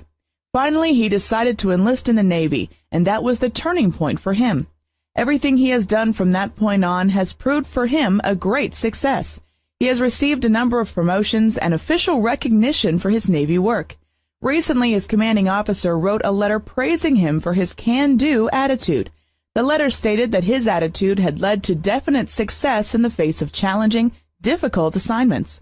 His commanding officer advised him to continue his can-do approach to all of his duties. The prosperity law of persistence might easily be described as the can-do attitude. Many people have just the opposite approach, the can't-do attitude, which is a guarantee for failure. As you observe successful people about you, you will discover that they have cultivated the habit of persisting in the face of apparent failure, so that they seem to enjoy insurance against it. No matter how many times they experience setbacks, they persist toward their goal, and they inevitably achieve it. There is nothing halfway, lukewarm, or half-hearted about persistence. It is bold, daring, fearless. It does not hesitate, but goes after what it wants and keeps plugging until it gets results. A good statement to use in the face of distressing lulls or setbacks is, I am not discouraged, I am persistent, and I go forward. Remind yourself often, I am not on the way out, I am on the way up. A plow is an implement used to cut up, turn up, or break up the soil for planting. Your persistence is your mental plow, which helps you to break up those old failure attitudes of mind which have previously kept success from you. Once you have broken up the feeling of defeat, you are then ready to launch forth with the can-do attitude that will surely show you how to succeed. Don't surrender to defeat. The average person surrenders too easily to appearances, when often just a little more enduring persistence is all that is required to turn the tide from failure to success. The word persist literally means to refuse to give up. It also means to continue firmly, steadily, insistently. When you are discouraged and unable to see any good, declare, I refuse to give up. I shall continue firmly, steadily, and insistently until my good appears.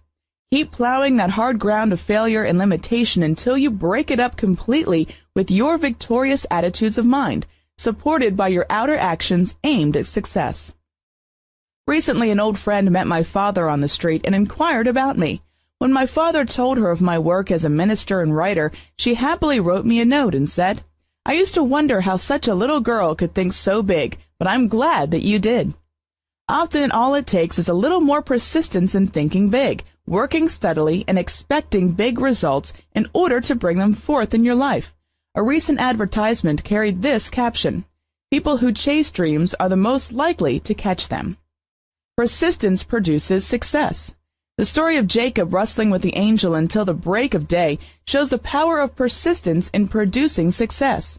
He vowed to the angel, I will not let thee go, except thou bless me. The angel renamed him Israel, which means Prince of God. You can, like Jacob, become a Prince of God through persistence. When you meet disappointment constructively, you can still go forward to greater good. Indeed, through persistence, so much good can be added to the present moment that it blots out the emptiness, discouragement, and failure of the past. Failure can be a prelude to success. Often failure is success trying to be born in a bigger way, and persistence helps you to experience that greater result. For several years, I wrote inspirational articles for the Unity publications. Then at one point, I hit a snag. Everything I wrote and submitted was rejected, and I wondered if my writing career was ending so soon. I went through a disheartening period, constantly battling with the feeling of failure and wondering what it all meant. Months later, as I began to evolve the laws of prosperous thinking, it became evident that the rejections of my articles were an indication that I was not thinking big enough. The time had come for me to write books instead of articles.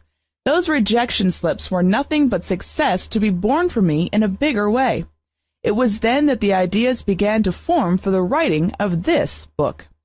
My first reaction was, if you can't even write articles that are accepted for publication, How can you possibly expect to write a book that will be accepted? But prosperous thinking insisted on the opposite attitude. My previous failures in writing magazine articles were but an indication that the time had come to aim higher. Had my articles continued to be accepted, I probably never would have pushed past that level. So I was able to establish and maintain the attitude, I refuse to give up. I shall continue, firmly, steadily, and insistently until the good appears in this experience. Someone had said that success is failure turned inside out. I believe it. Refuse no as an answer. Enduring achievements of mankind have come about because men have steadily refused to take no for an answer. I recall a favorite phrase used by one of my high school teachers. She often talked to us about the power of going the second mile in life. At times, those words have floated up in my memory when I was tempted to stop at the end of the first mile, to sit down and quit. When inner methods of persistence are used, external persistence is not often needed. When you learn the power of prosperous thinking, you learn how to work things out in your mental attitudes first, rather than expend effort in running hither and you attempting to manipulate an outer desired result. The inner will produce the outer, but you must persistently produce the inner first. After you are convinced of an idea, you should persist in your conviction. If outer doors seem closed to you, do not hesitate. Persist in inner preparations. The inner realm of thought controls all outer action. When you get the right attitude, the outer world of results and personalities must conform to it. That is the law of mind action. In the face of apparent defeat, declare, "It is my divine destiny to succeed, and it is God's business to help me. I expect and claim His divine help now." It has been said that he only is beaten who admits it. The timid seldom attain great fulfillment. Persistence works both ways. Persistence works both ways. We have all used persistence to fail when we should have used it to succeed. If you persist in expecting and talking failure, there is no power in heaven or earth that can prevent failure from appearing in your world. The story is told of one negative thinker who said to another, "Did you know that a depression is on the way?" His friend replied, "What do you mean, on the way? I've been living in a depression all my life." On the other hand, if you persist in expecting and talking about prosperity and success, there is no power in heaven or earth that can prevent them from appearing in your world. In recent months, I observed a group of men and women persist in affirming and expecting success when everyone around them was decreeing hard times and recession. Their results were proof positive of the prospering power of persistence. A businessman in the group, whose stock market profits have been quite low during the previous year, found that his stocks began to increase as he persistently affirmed it. In the next 2 months, he made more money on the stock market than he had made in the past 12 months. The owner of a cleaning plant watched his business increase weekly after he began decreeing success in the fact of apparent recession. In fact, while 3 other cleaning plants in the same area closed down, within a few weeks this man's cleaning business increased $400 per week over previous income. A housewife who received an annual income from a relative's estate had not received her yearly check at the usual time. After deciding to persist in expecting a successful result, the check finally arrived. It came late, but it was written for 3 times the amount received the year before. Another housewife was decreeing success persistently during this period. Her husband received the best job he has ever had as an engineer in the missile program. Furthermore, his new employer insisted that his starting salary would be $100 more per month than he was asking. One right attitude is enough. Physical science has discovered that everything can be reduced to a few primal elements, and that if the entire universe were destroyed, it could be built up again from a single cell. In like manner, you can expand or rebuild your financial world from a single right attitude, which you persistently hold to. By refusing to give up or give in to failure, failure finally is worn out by your persistence and gives up its power to success. There's something about joyous persistence that seems to produce good results much faster. I have often heard the story of my grandfather who used the power of joyous persistence to get cotton picked on his South Carolina plantation at the turn of the century. When the day grew hot and the cotton picking had slowed down, he would join the workers in the fields. As he picked cotton, he began to sing. The workers then began singing too. He would sing a little faster and pick cotton a little faster. Everyone else did the same. It proved an effective and happy method for stepping up production in the cotton fields. Meet hard experiences with persistence. Spasmodic efforts count for little. When hard experiences appear on your pathway, meet them on their own terms with persistence, expecting success to come out of them. You should not use gentle methods when there are hard conditions. To use gentle methods on hard experiences is like trying to plow hard soil with a dull blade. You make little progress when you try to solve difficult problems in half-hearted ways. Meet hard problems by persistently refusing to give up to them. Insist upon receiving a blessing from those experiences.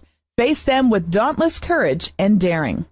If you ever have had the breath knocked out of you, you probably found the process of normal breathing was not sufficient to restore proper breathing. Instead, you had to fight for more air. In like manner, in times of apparent failure or discouragement, if you do not vigorously persist in believing that you can and will succeed, you are likely to curl up forever in the clutches of defeat and failure. The American psychologist William James evolved the theory of getting your second wind, mentally, emotionally, and physically. He wrote of persevering until you reach your second wind. Often he kept going when fatigue assailed him, only to find that suddenly new reserves of strength were tapped so that he gained his second wind, and later his third and even his fourth. New energy would flow in to produce new power and victory. It was as though an unseen partner had taken over. In times of emergency or deep need, untapped, dormant power is often released in man, power that would never be released unless there was an urgent need. You can know that such a time of challenge is but an indication that great power within you wishes to be released to aid you, to work for you and through you. Revise your success plan. Thus, when discouragement tries to come up and says, "It can't be done, you'll never make it," that is the time to review your plans, to write them out and revise them, as suggested in Chapter 4. That is the time to image and re-image your good, as mentioned in Chapter 5. That is the time to affirm, "This is a time of divine fulfillment. Miracles now follow miracles, and wonders never cease to manifest as the divine plan of my life." That is the time to declare, "The work of my hands and the plans of my life are now moving quickly toward a sure and perfect fulfillment. I anticipate the good. In God's right action I now place my full trust." That is the time to affirm often, "I am a part of all that is good, and good shall be victorious." That is the time to talk with a trusted friend and get a boost, or to form a small creative imagination group who will work with you toward success, rather than entertaining any possibility of failure.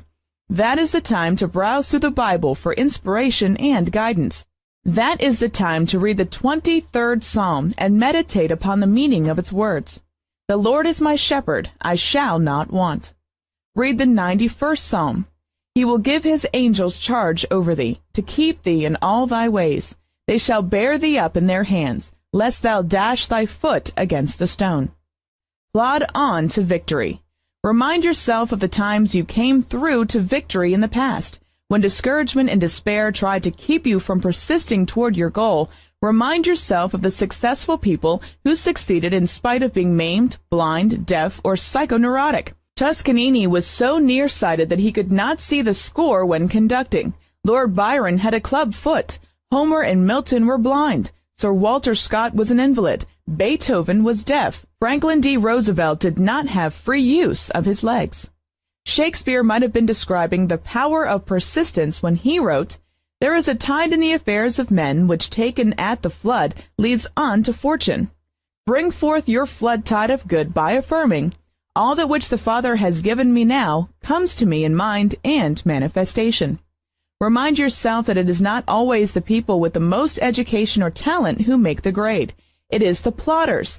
It is the people who doggedly refuse to give up, whether they seem to have talent or brilliance. The story of the hare and the tortoise is the story of persistence winning out over great odds.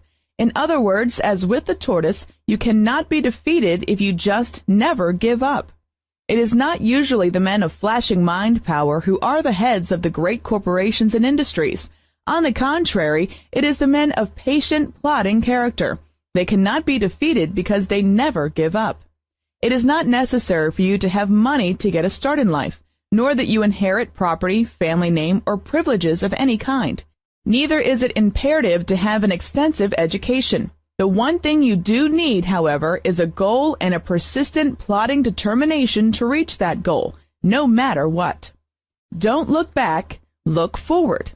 If disappointment tries to sidetrack you along the way, meet it as best you can and then just keep going. No negative experience can stop you for long if you don't look back after such episodes. Learn a lesson from Lot's wife, who became hard and crystallized when she looked back. Instead, get your vision back on your goal and begin moving toward it in whatever way seems most logical at the moment. If you have been sidetracked and can't do anything directly to work toward it, there are little things you can do to give you the feeling you are moving toward it. Do them. They will lead to the bigger opportunities along the way. Just one step at a time, big or little, is all that is necessary. Take it and it will lead to the next and the next. I once heard a man tell a story that impressed upon me the importance of persistently looking ahead. As a boy, he and his father had started to town by horse and buggy on a warm Saturday. At the first crossroads, they stopped to listen to a candidate for a political office giving a speech. This candidate told the people he should be elected to office because his father and grandfather before him had been political leaders in that area. Since he came from a political family, he claimed he was best qualified to serve the people. As the boy and his father drove on toward town, they came to another crossroads where a second political candidate was making a speech.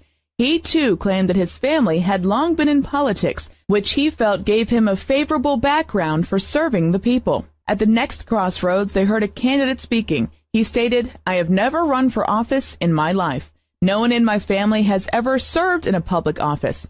However, I believe I can ably serve the people of this area because I feel that where we are going, rather than where we have been, is of great importance." That man won the election. You can win too, no matter where you've been or what your past experiences have been, if you will decide what you wish to achieve and persist toward it. As Shakespeare caused Cassius to declare, "It is not in our stars, but in ourselves that we are underlings." Persistence alone is all-powerful. If one does not persist, one does not achieve lasting success in any field. If one does dare to persist toward success, regardless of lack of education, background, talent, influence, money, or reputation, one can and will succeed. Dogged determination outlasts and outgames talent. Persistence is a characteristic to which success invariably surrenders. Calvin Coolidge offered this gem: persistence alone is omnipotent. Defeat may test you, it need not stop you.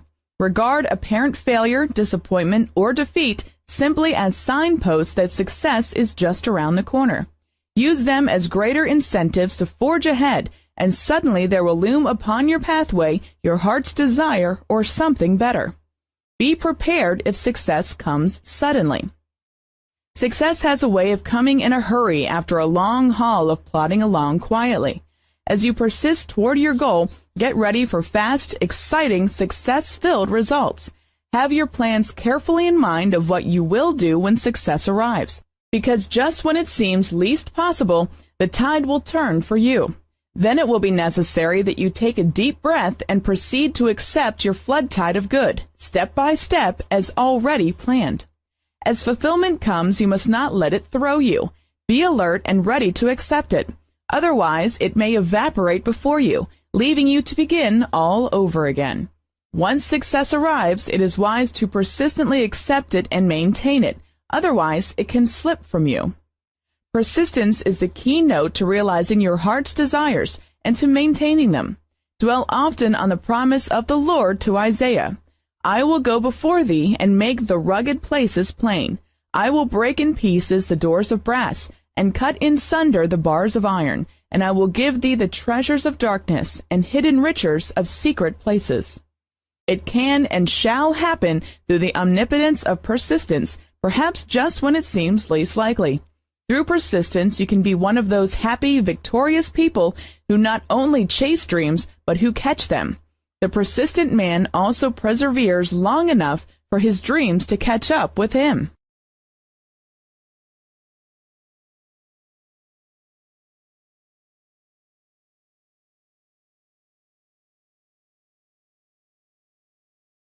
What about indebtedness? Chapter 17. In a recent cartoon, several beautiful new cars were on display in a showroom. Above them hung a sign which read, "Try our credit plan with easy payments." While a prospective customer stood viewing one of the new cars, a salesman rushed over to the manager and in great perplexity asked, "How do I go about this? That customer wants to pay cash." In this age when credit is at an all-time high, what about indebtedness with regard to prosperous thinking? Credit wisely used is a rich asset to financial success. Credit that is abused or overused is a clear path to indebtedness and financial failure. Credit is not desirable if used in desperation to postpone financial disaster a little longer. Neither is it good if used for acquiring items which you cannot pay for without great mental anguish. Credit is intended to be used intelligently toward helping one enjoy the comforts of life in a reasonable manner. Credit may also be used intelligently in realizing a profit. A housewife who suddenly found herself widowed with 3 children to support wished to go into business for herself. She borrowed money, invested it, made a profit from the investment within a short time, repaid the borrowed money, and opened her own business with the surplus. The intelligent use of credit proved a financial asset to her. A good rule to follow in order to avoid the pitfalls of misused credit is this: do not incur bills that burden you with the feeling of lack and limitation. You may incur reasonable financial obligations if you can do so with an easy mind, in the faith that you can meet them in a reasonable manner. Resentment and fear cause indebtedness. No debt is good if you resent or fear it, because such an attitude causes it to become a burden. The thought of burden often stops the flow of substance into your affairs, as well as hindering the flow of new, prosperous ideas in your thinking. When the flow of substance is halted in either of these ways, you are then unable to meet your bills, and panic and resentment take over. So long as you do not resent or fear financial obligations, you can maintain mental and emotional control over them in your thoughts, feelings, and reactions. When you maintain a feeling of control, not feeling helplessly bound to debts, you keep the way open for the rich substance of the universe to flow to you in expected and unexpected ways, making it possible for you to meet each obligation. It is axiomatic that if you look up, you will always be provided for. Surely uplifted thinking, free from fear, resentment, and condemnation, is necessary in order to maintain a debt-free existence. A housewife related how thoughts of fear, resentment, and condemnation got her into debt, and how by changing her attitudes, she got out of debt. Her husband was a line salesman whose work took him far from home. Early in their marriage, they purchased a farm in the mountains of Kentucky, deciding that would be an ideal place to rear their children. Since her husband traveled regularly, the wife was responsible for supervising the farm and caring for their growing children. In due time, she began to resent her responsibilities. As her resentment grew, it seemed more and more difficult to meet the ever-increasing financial obligations that attended the farm's progress. Financially, she had to borrow money to pay the workers, to purchase farm equipment, and to meet general expenses of the farm. Soon she was in debt, though the farm had excellent potential. At this point, she heard about the power of prosperous thinking and began to assess her indebtedness from the standpoint of her mental attitudes. One busy afternoon, when she was wondering how she would meet the payroll that week, she drove up on a lovely hill overlooking a peaceful area where cattle were grazing. There she stopped and meditated for a time on the peaceful beauty of the scene below. She realized that she had resented her husband's absence from home, though she knew that he was only trying to provide for his family. She further realized that she had been resenting the responsibility of running the farm alone, although it was a valuable asset. As she reflected upon this upward state of mind, a feeling of peace came, and the thought of burdensome debt, resentment, and condemnation passed. She then silently asked for divine guidance for herself, her husband, the children, the farm, the workers. She gave thanks for financial success and freedom from indebtedness. When she drove into town the next day, a friend told her that he wanted to buy some farm equipment. She advised him that she had such farm equipment stored away, unused. A purchase was arranged and quickly liquidated all of her debts. Later, as her former resentments were replaced by love and appreciation for the farm, her husband decided to give up his sales work, to move his family into town and go into the contracting business. A competent manager was hired to run the farm. As this woman continued to praise and give thanks for her many blessings, her farm and her husband's new business both prospered. She now enjoys a happy home life with her husband and children, along with taking an active part in church and community affairs. This lady proved to her own satisfaction that thoughts of resentment and condemnation had caused her sense of burden, which in turn had stopped the flow of substance in her affairs. When she no longer resented her obligations, she gained control of them and was able to meet them victoriously. Criticism produces indebtedness. When bills come due, greet them in an unruffled frame of mind, reminding yourself that they represent blessings you are already enjoying. A negative, critical attitude toward bills causes many people to get into debt and to stay there. I know a family that constantly fumed over their monthly bills. Certain bills continued to rise unreasonably. They found themselves further and further in debt. When these people learned of the power of prosperous thinking for getting bills paid, they stopped condemning the bills. Instead, they began to affirm, "We use the prosperous power of divine intelligence in wisdom, integrity, and good judgment in all our financial affairs. We give thanks that every financial obligation is paid on time." Thereafter, their bills decreased to reasonable size again.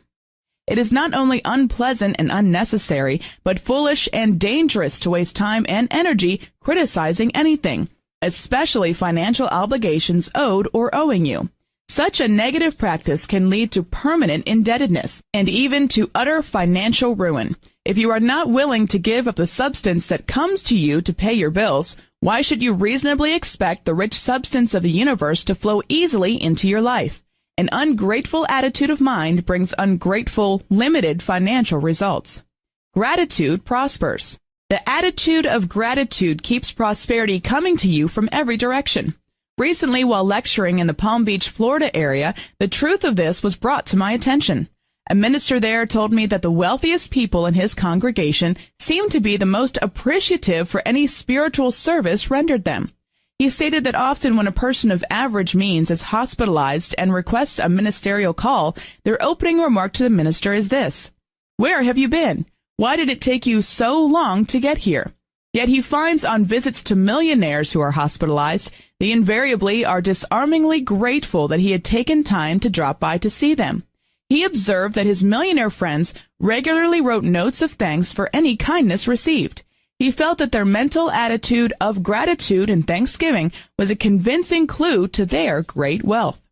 Never criticize or condemn anything or anyone if you wish to become debt-free and to remain debt-free. As stated in the chapter on your special powers for prosperity, the scientists now believe that everything is endowed with an innate intelligence that knows what you say, think, and feel about it. If you speak of things, people, and conditions in a positive, prosperous way, you gain their subconscious cooperation. Whereas if you criticize your world, you repel its blessings and attract only negative, limited conditions into your life. A merchant found that his merchandise was not selling, though in the past he had been quite successful. He tried holding special sales, making special offers, and other methods to sell his merchandise. Many of his accounts were overdue, on which he seemed unable to collect. He was floundering deeper into personal indebtedness. Finally, he realized that he had become quite critical of himself, his business, customers, family, neighbors, community, and the world in general. It was then that he asked a friend who knew of the power of prosperous thinking to help him get his own thinking straightened out. The friend suggested that he begin using this statement to change his thinking. "There is no criticism or condemnation in me, for me, or against me. Divine love, wisdom, and order now reveal perfect guidance and produce perfect results in me and in my world." With the circulation of these ideas in his thinking, this merchant developed a friendlier feeling toward his customers. Along with mailing out monthly statements of current accounts, he decided to send along notes of good wishes to those who had long owed him money. The results were amazing. People with long overdue accounts began paying up. One lady sent him a check on an account she had been owing him for 10 years. The technique of getting bills paid, both those you owe and those owed to you, is first an inner work in the realm of mental attitudes. Others are so repelled by your critical, unforgiving, condemnatory thoughts that they shrink away from wanting to pay you what is owed. As you change your thinking about them, they subconsciously feel it and respond in a more positive way. Do your paperwork. Instead of fretting about your own debts or those owed by others, sit down and boldly list those obligations on paper. Then go a step further and dare to write out dates by which you wish to see them fully paid. Next, write this affirmation at the bottom of your list and use it daily. I give thanks for the immediate, complete payment of all financial obligations. I have faith that with God's help, all obligations are being immediately paid in full. A businessman who was self-employed had tried the usual methods for collecting accounts with little success.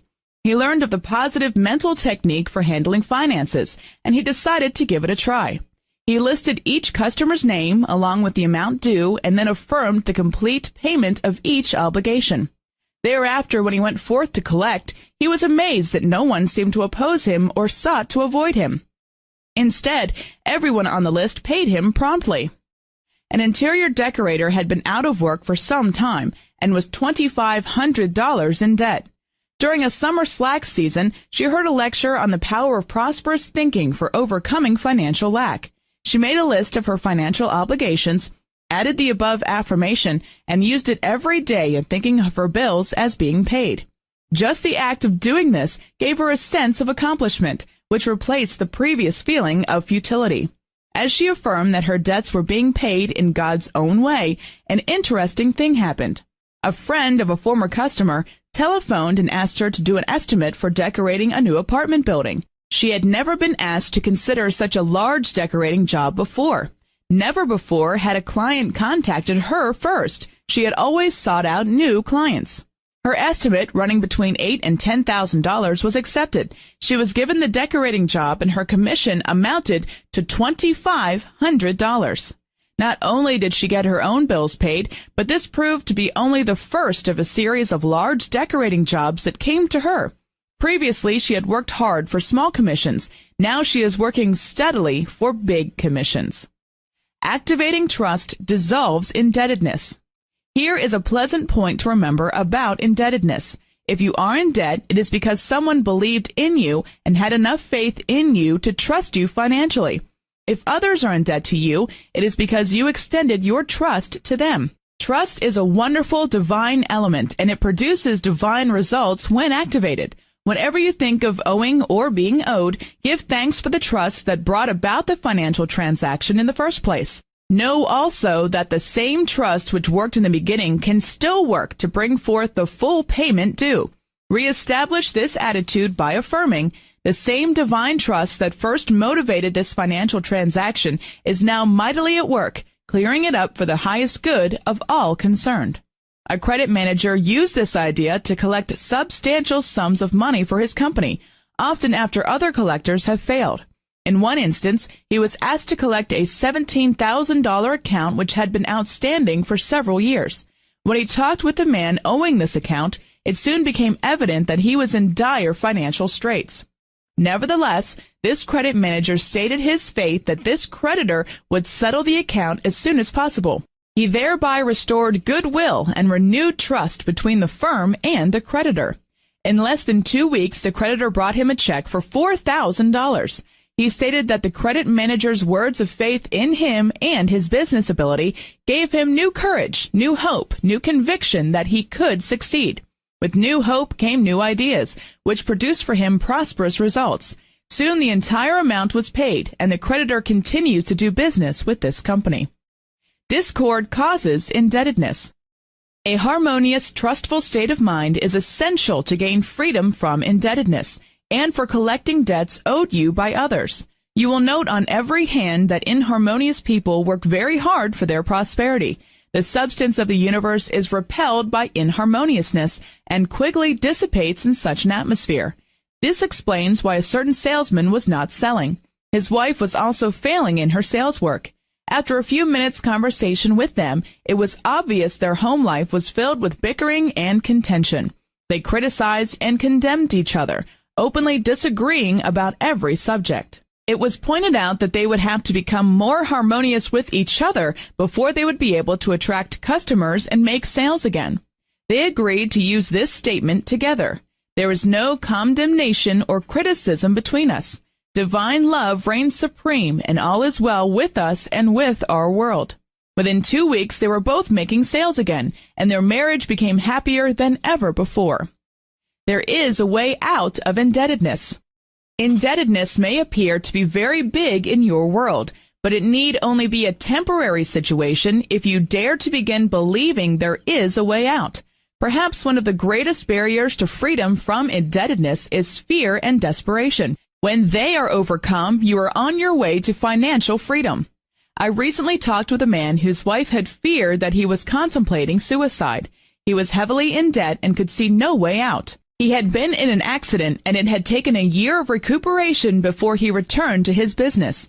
Meanwhile, others, lacking his experience and knowledge, had to be relied upon to run his business. Though conscientious in their desire to help, they almost bankrupted him. Because of his large indebtedness and lack of sufficient collateral, this man had been unable to obtain a loan from the lending agencies to ease the situation.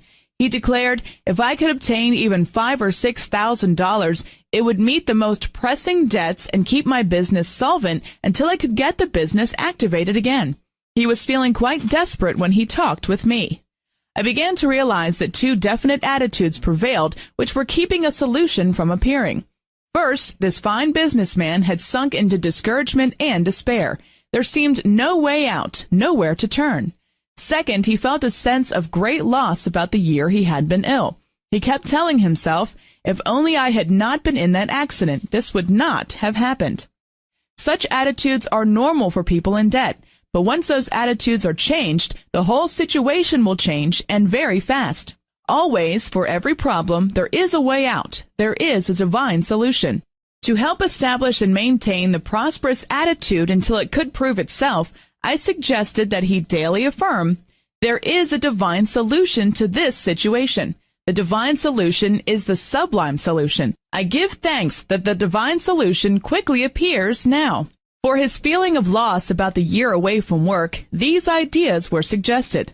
Although it seems dismal at the moment, begin knowing that there need be no permanent loss in this experience. That which seems to have been lost during this year's illness can be divinely restored to you financially and otherwise. To help him establish and maintain this attitude, these words were typed on a card for him to carry in his wallet. Daily, when discouragement or a sense of loss tried to envelop him, he was urged to read these words over and over. "I give thanks for divine restoration in my business affairs. Divine restoration is now doing its perfect work for all involved, and the perfect result appears now. I give thanks that every financial obligation is now being met in God's own wise and wonderful way." For a number of weeks, this businessman daily declared these ideas to himself. No change seemed to be forthcoming, but he persisted in knowing that there was a solution. He persisted in claiming divine restoration. One day, the picture began to change through an unusual series of events. He and his wife attended a family reunion where his deceased brother's wife called him aside and said, "Years ago, when you first began buying into my husband's business, which later became your own, I felt that he overcharged you for the initial down payment. Now that he is gone, I no longer wish to retain the building which houses your business. I also wish to see financial restitution made to you for that large initial payment. An appraiser tells me that the building is worth $25,000 if I sell it outright. However, I will be happy to sell it to you for $10,000. Further appraisals revealed that this man could obtain a total loan of $16,000. After purchasing the building, he still had $6,000 to clear up pressing debts and have operating cash. After these affairs unfolded, he was filled with new hope, and thereafter he received increased business, which helped to bring order and prosperity out of previous chaos and failure. Indeed, divine restoration did take place for him. Keep quiet about indebtedness. Many people who get into debt would not remain in it if they would keep quiet about their financial affairs. By magnifying their obligations, they clutch those circumstances to them ever more tightly. If they would keep quiet, keep going, do the best they could to meet their obligations, and affirm divine guidance, the way would open to clear up all indebtedness. The well-known Bible story of Elisha and the widow is a subtle example of this. When the widow lamented to Elisha of her sad plight and that a creditor was going to take her sons from her, Elisha did not sympathize with her. Instead, he told her to go into her house, shut the door, and start pouring out the oil she had on hand. This was a wonderful Oriental way of telling her to cease her wailing about her debts and financial problems, and to begin using whatever substance was on hand to meet the situation, knowing that as she did her part, substance would multiply to fill every need. A widow in recent times likewise proved the prospering power of Elisha's advice. This woman had had a very troubled life. She was lonely, in debt, unhappy in her work, dissatisfied with her life in general. While she sought freedom from indebtedness, all the time she bemoaned how harshly life had treated her. Her financial circumstances became more stringent than ever, though she continued to receive pay raises and other financial blessings. Finally, she realized that in talking hard times, her very words were her worst enemy. She became silent about her financial affairs.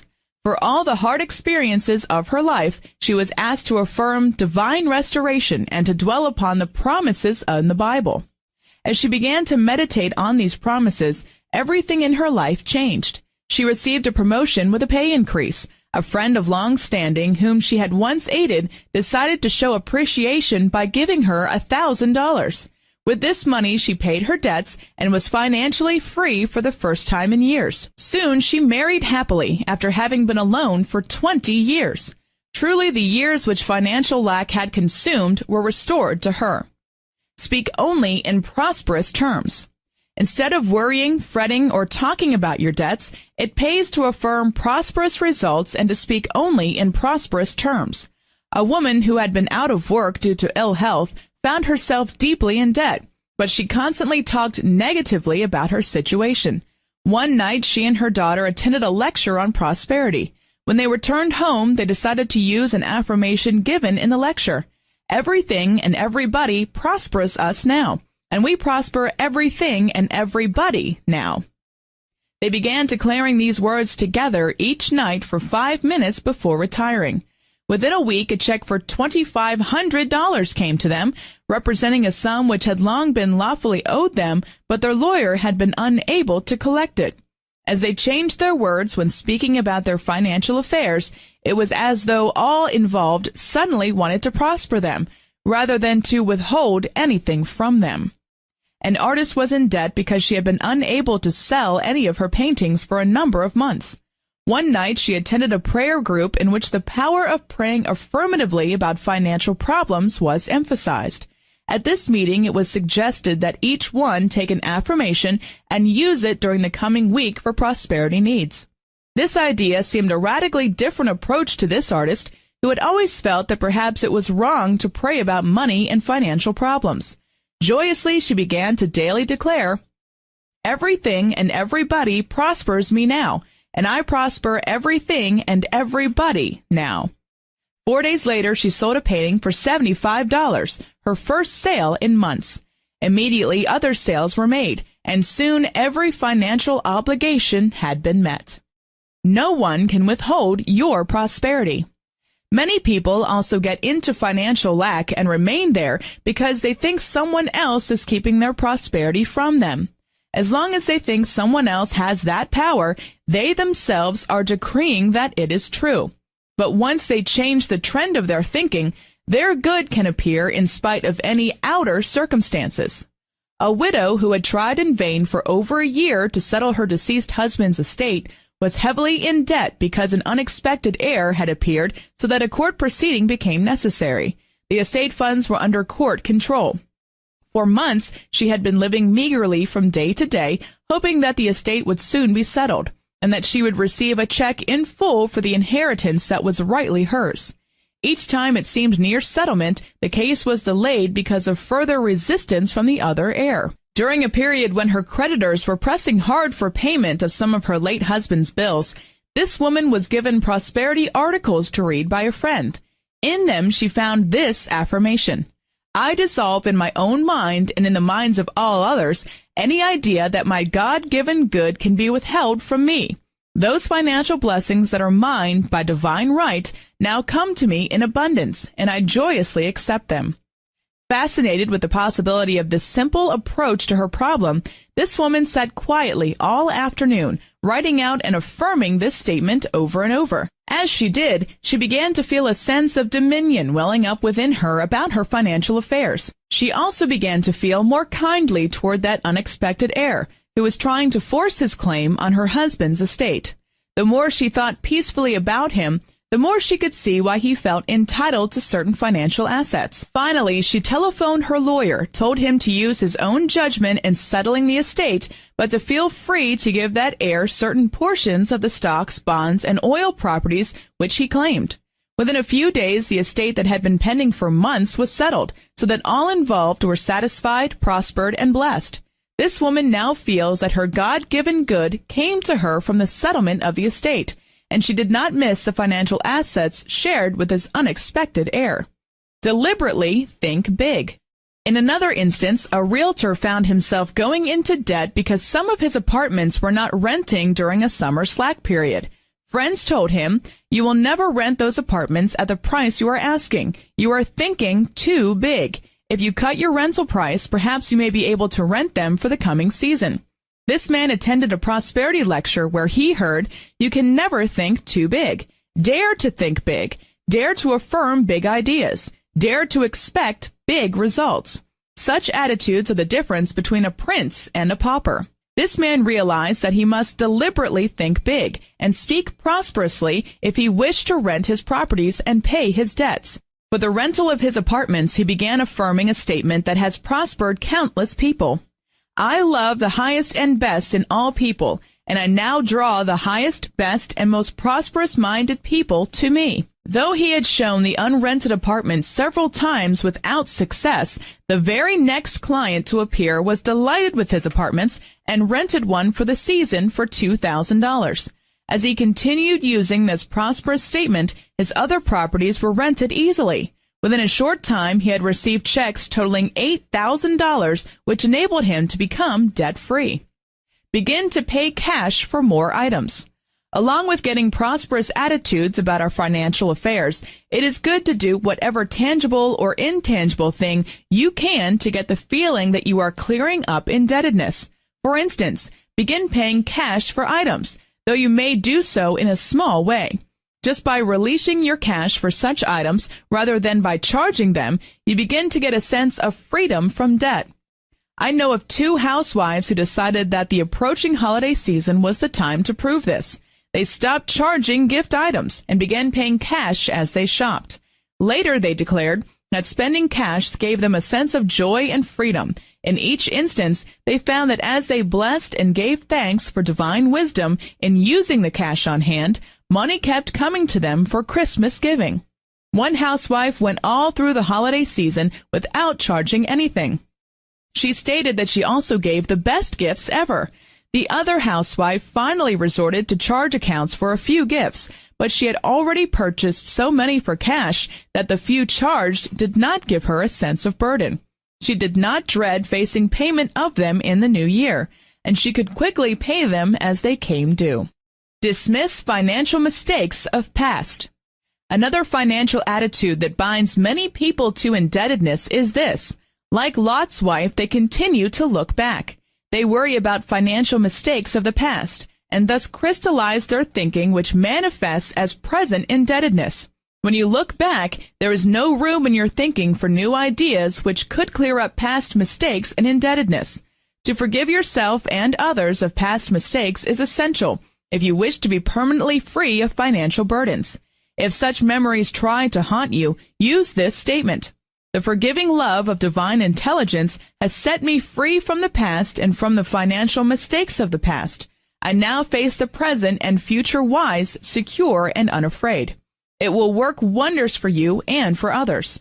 As stated in the vacuum law of prosperity, it is necessary that we constantly forgive ourselves and others if we wish to be prospered.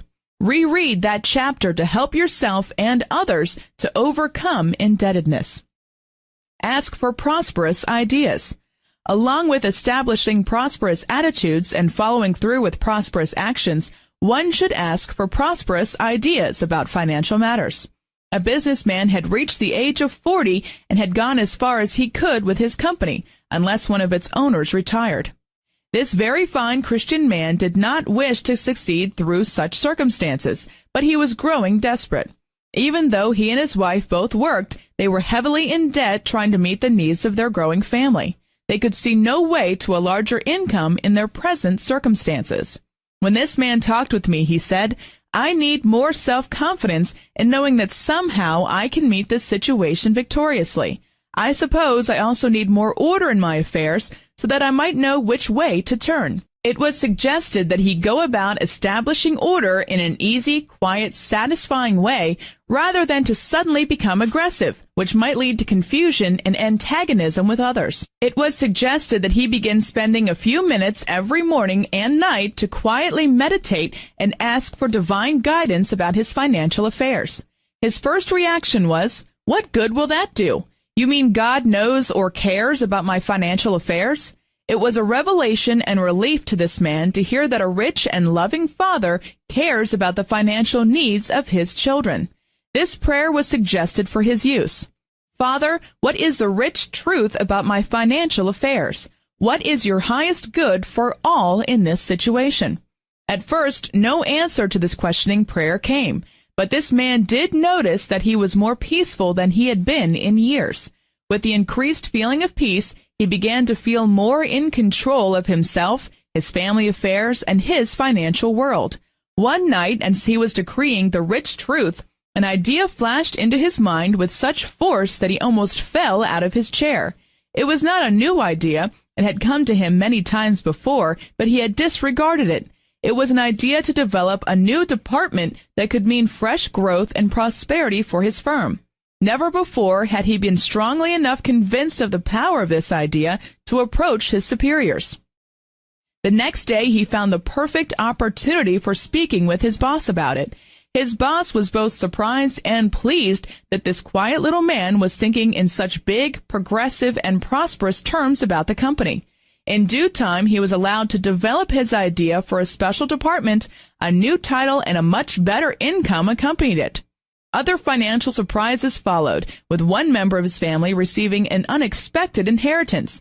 By praying for divine guidance and divine ideas, this man's debts of long standing were paid. A whole new level of prosperous living opened to him and his family. A good statement to hold in mind for this purpose is, "Divine intelligence now inspires me with prosperous ideas, and with divine action in perfectly expressing those ideas." Indebtedness can be blessing in disguise. Indebtedness can be a tremendous blessing in disguise. When unpleasant experiences come upon you, it is often because there are new ways of living and new methods of work trying to open to you. In most instances of indebtedness, those who are financially embarrassed are very fine people who are trying to live prosperously on a limited income. However, if they have rich desires, it is because they also have rich talents and abilities that are seeking expression. Their desire for richer good is very strong, but their bank account has not been equally expanded. Often they are people who are doing a mediocre work when their talents and abilities, if developed, would bring them a rich income to balance out their rich desires. Dare to use new ideas that come to you when you are working out financial problems. Reread, study, and follow some of the suggestions for developing your talents and abilities that are given in the chapters on work and on financial independence. When you are trying to find your financial freedom, begin to bring it forth by declaring often, "There are good days ahead. There are rich days ahead." When fear about present problems seems to engulf you, remind yourself, "God's way for me is joyous, a way of safety and security. I give thanks that I now walk in paths of pleasantness, prosperity, and peace." For development of your talents and abilities to bring great satisfaction, declare often, "The boundless, limitless power that created the universe is now accomplishing in and through me all that is for my highest good in mind, body, and affairs. I give thanks that I am divinely equipped to accomplish great things with ease."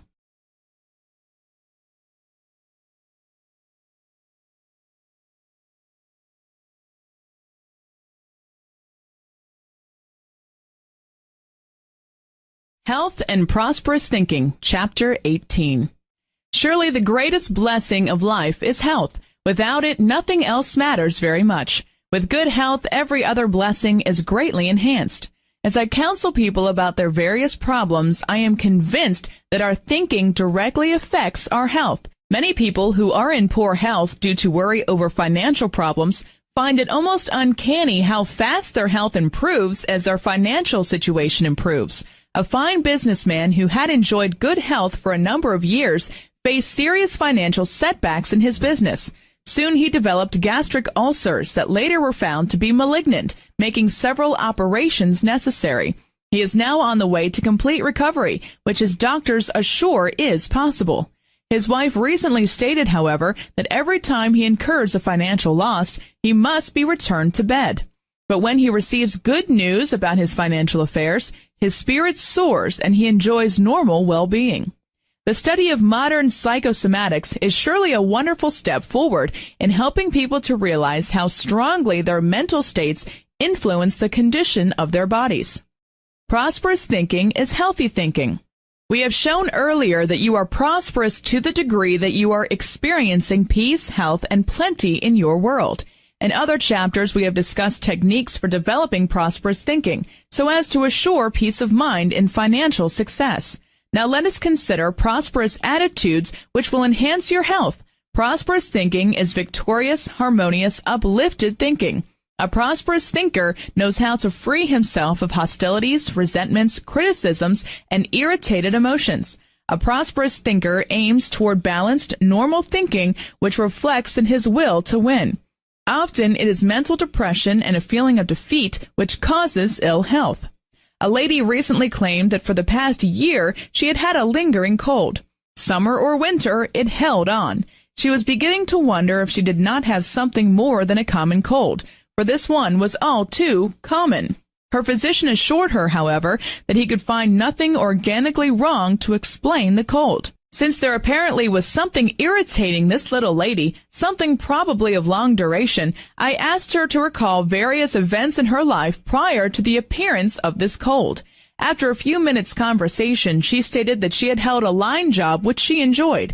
Without warning and without consulting her, her employer transferred her to another department where she found the work distasteful, even irritating. Because she feared losing her job because of her age if she protested, she endured the transfer with all the discord that went with it in the new department among bickering fellow workers. This added to her intense inner resentment and rebellion. Little wonder that inner irritation had manifested as a deep-seated cold which had persisted. I suggested she begin working within her own thinking to overcome a feeling of hopelessness, helplessness, and defeat, and to adopt a victorious winning attitude by daily using these ideas. Divine love and wisdom go before me, making easy and successful my way in this situation. The divine solution now quickly and easily appears. I am now guided, healed, prospered, and blessed. For several days she fed her mind these ideas, gaining a sense of peace which she had not had during the past year. Just as she was considering approaching her employer to explain her dissatisfaction and request a transfer, an interesting thing happened. A notice was placed on the bulletin board inviting the employees who desired transfers to see the manager, since he was considering making some changes. Here was her opportunity to declare her desires, which were granted. As her inner feelings were harmonized, she realized that her cold, which had been steadily dissolving, soon completely disappeared. Inharmoniousness causes ill health. Truly, where there is a condition of ill health, there is a situation where the ill person has been subjected to internal discord of mind, body, or affairs. Prosperous thinking, expressed as harmonious thinking, helps to produce harmony of body as well as in one's relationships and environment. A preschool-aged child was afflicted with hemorrhoids. His doctor felt that his condition was unusual for a child of his years. He quietly studied the home situation to discover if any inharmony there might be linked with this physical condition. It was soon revealed that the child's mother knew nothing of the power of attitudes to affect one's health. She constantly insisted at each meal that this little boy empty his plate, regardless of how he felt or the state of his appetite. This child happened to be an individual who dared to have a mind of his own. In several instances, he refused to eat. Thinking it her duty, his mother took him away from the table and spanked him. Such had been a daily event in his young life. It was astonishing that this child had not developed a condition more serious than hemorrhoids. After the mother agreed to become more harmonious and less stringent in her demands upon this child, the medical treatment began to render favorable results. Bickering, quarreling, or general confusion in one's daily atmosphere are reflected in the health of those involved. The body is a very sensitive instrument, plastic to the thoughts, emotions, and words which are expressed through it and to it. Healthy thinking is an ancient art. There is nothing newfangled about the truths now being uncovered which reveal how strongly thoughts and feelings control the body. Had the ancient Babylonian sciences come down to us intact, our civilization might be even more advanced than it is. Not only did the Babylonians use strange stones of ore for curing cancer, but they were also experts in the use of psychosomatics, various mental techniques, even in hypnotism.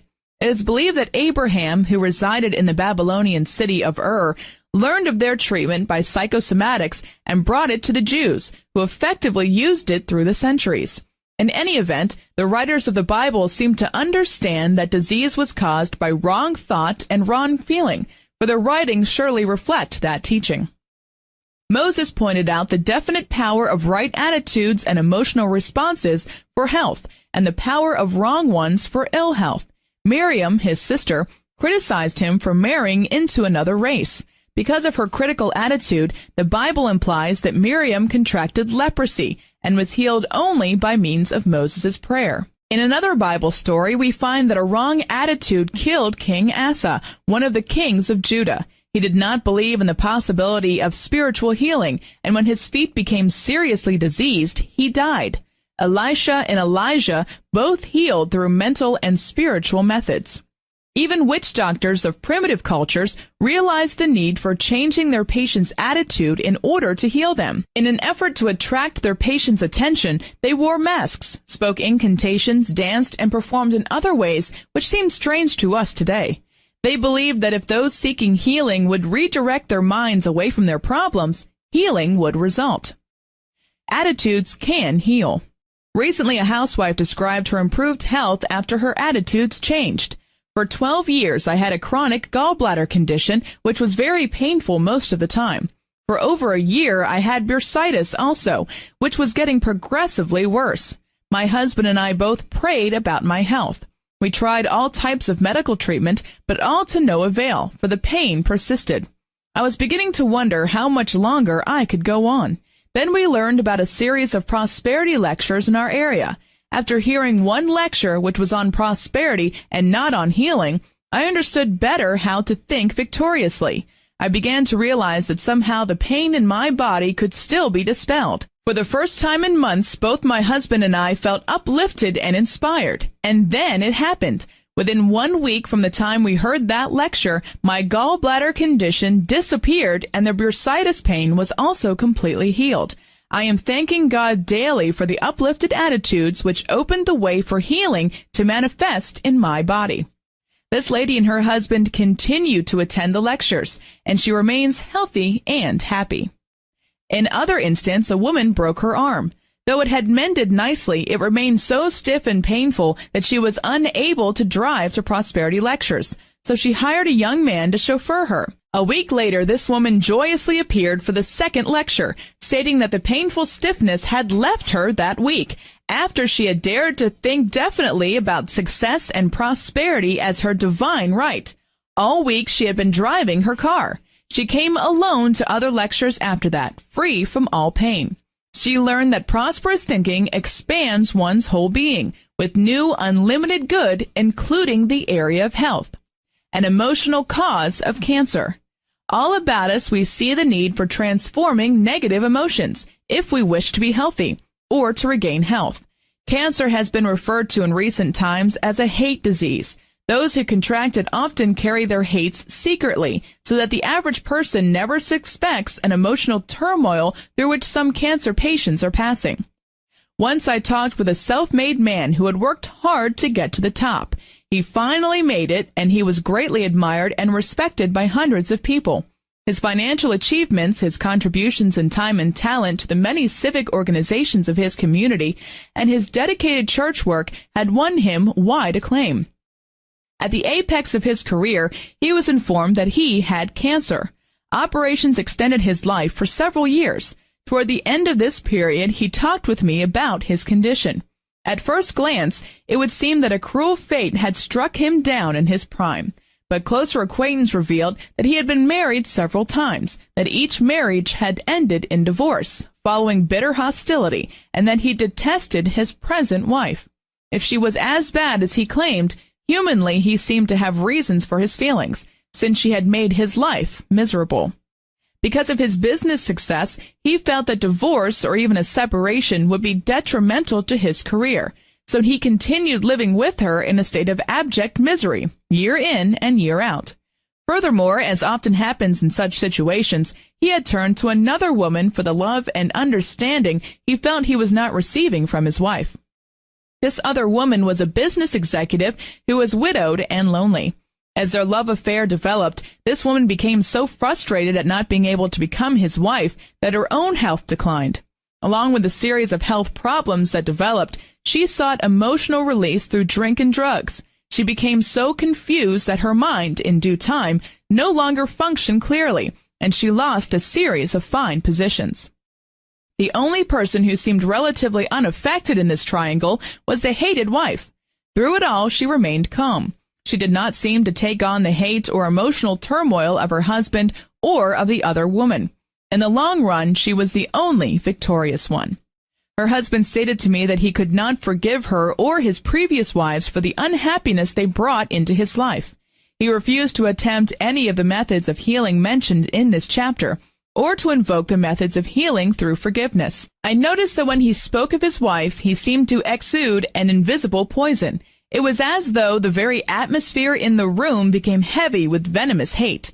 He continued hating her and finally had to return to the hospital for another operation, which proved to be his last. His final conscious words were a curse upon his wife. His hate actually killed him. The other woman did not attend his funeral, enduring her grief alone. Upon the death of her husband, the wife was not only free of his hate, but she also inherited his fortune. At last she was not only a free woman, but a very rich one. She did not hesitate to enjoy her wealth. Within a year, she had happily remarried, assured of financial security and true love. By refusing to hate back, this woman was the only one of the three involved in this situation who came through it victoriously. Forgiveness heals.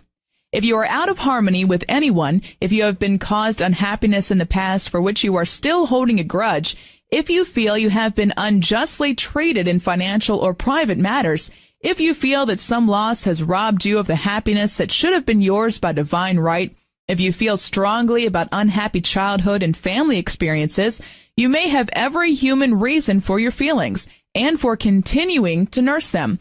You may be able to justify those feelings in 1,000 ways. But like the man in this story, like the other woman, you mainly hurt yourself by doing so. Your health, prosperity, happiness, and peace of mind can and will be destroyed if you continue to harbor negative emotions. If you are now in a state of ill health, there is something, somebody, or some memory you need to forgive and release from your feelings forever. Perhaps you are not consciously aware of what it is, but your subconscious mind, which is the storehouse of your feelings, emotions, and memories, knows what it is. It will respond with release and healing when you give yourself treatments in forgiveness, as recommended later in this chapter. Philosophers and sages of all times have tried to point out that man's health is controlled by his attitudes toward himself and others. Hippocrates, the 4th century Greek physician, wrote, "Men ought to know that from the brain and from the brain only arise our pleasures, laughters, and jests, as well as our sorrows, pains, griefs, and fears." Plato declared, "If the head and the body are to be well, you must begin by curing the soul." The psalmist warned, "Cease from anger and forsake wrath. Fret not thyself, it tendeth only to evil doing." Wise old Solomon surely realized the power of thought and feeling on the body when he advised, "A merry heart maketh a cheerful countenance, but by sorrow of the heart the spirit is broken." Pleasant words are as a honeycomb, sweet to the soul, and health to the bones. The light of eyes rejoiceth the heart, and good tidings make the bones fat. Perhaps Solomon's best psychosomatic advice was this: a cheerful heart causeth good healing, but a broken spirit drieth up the bones.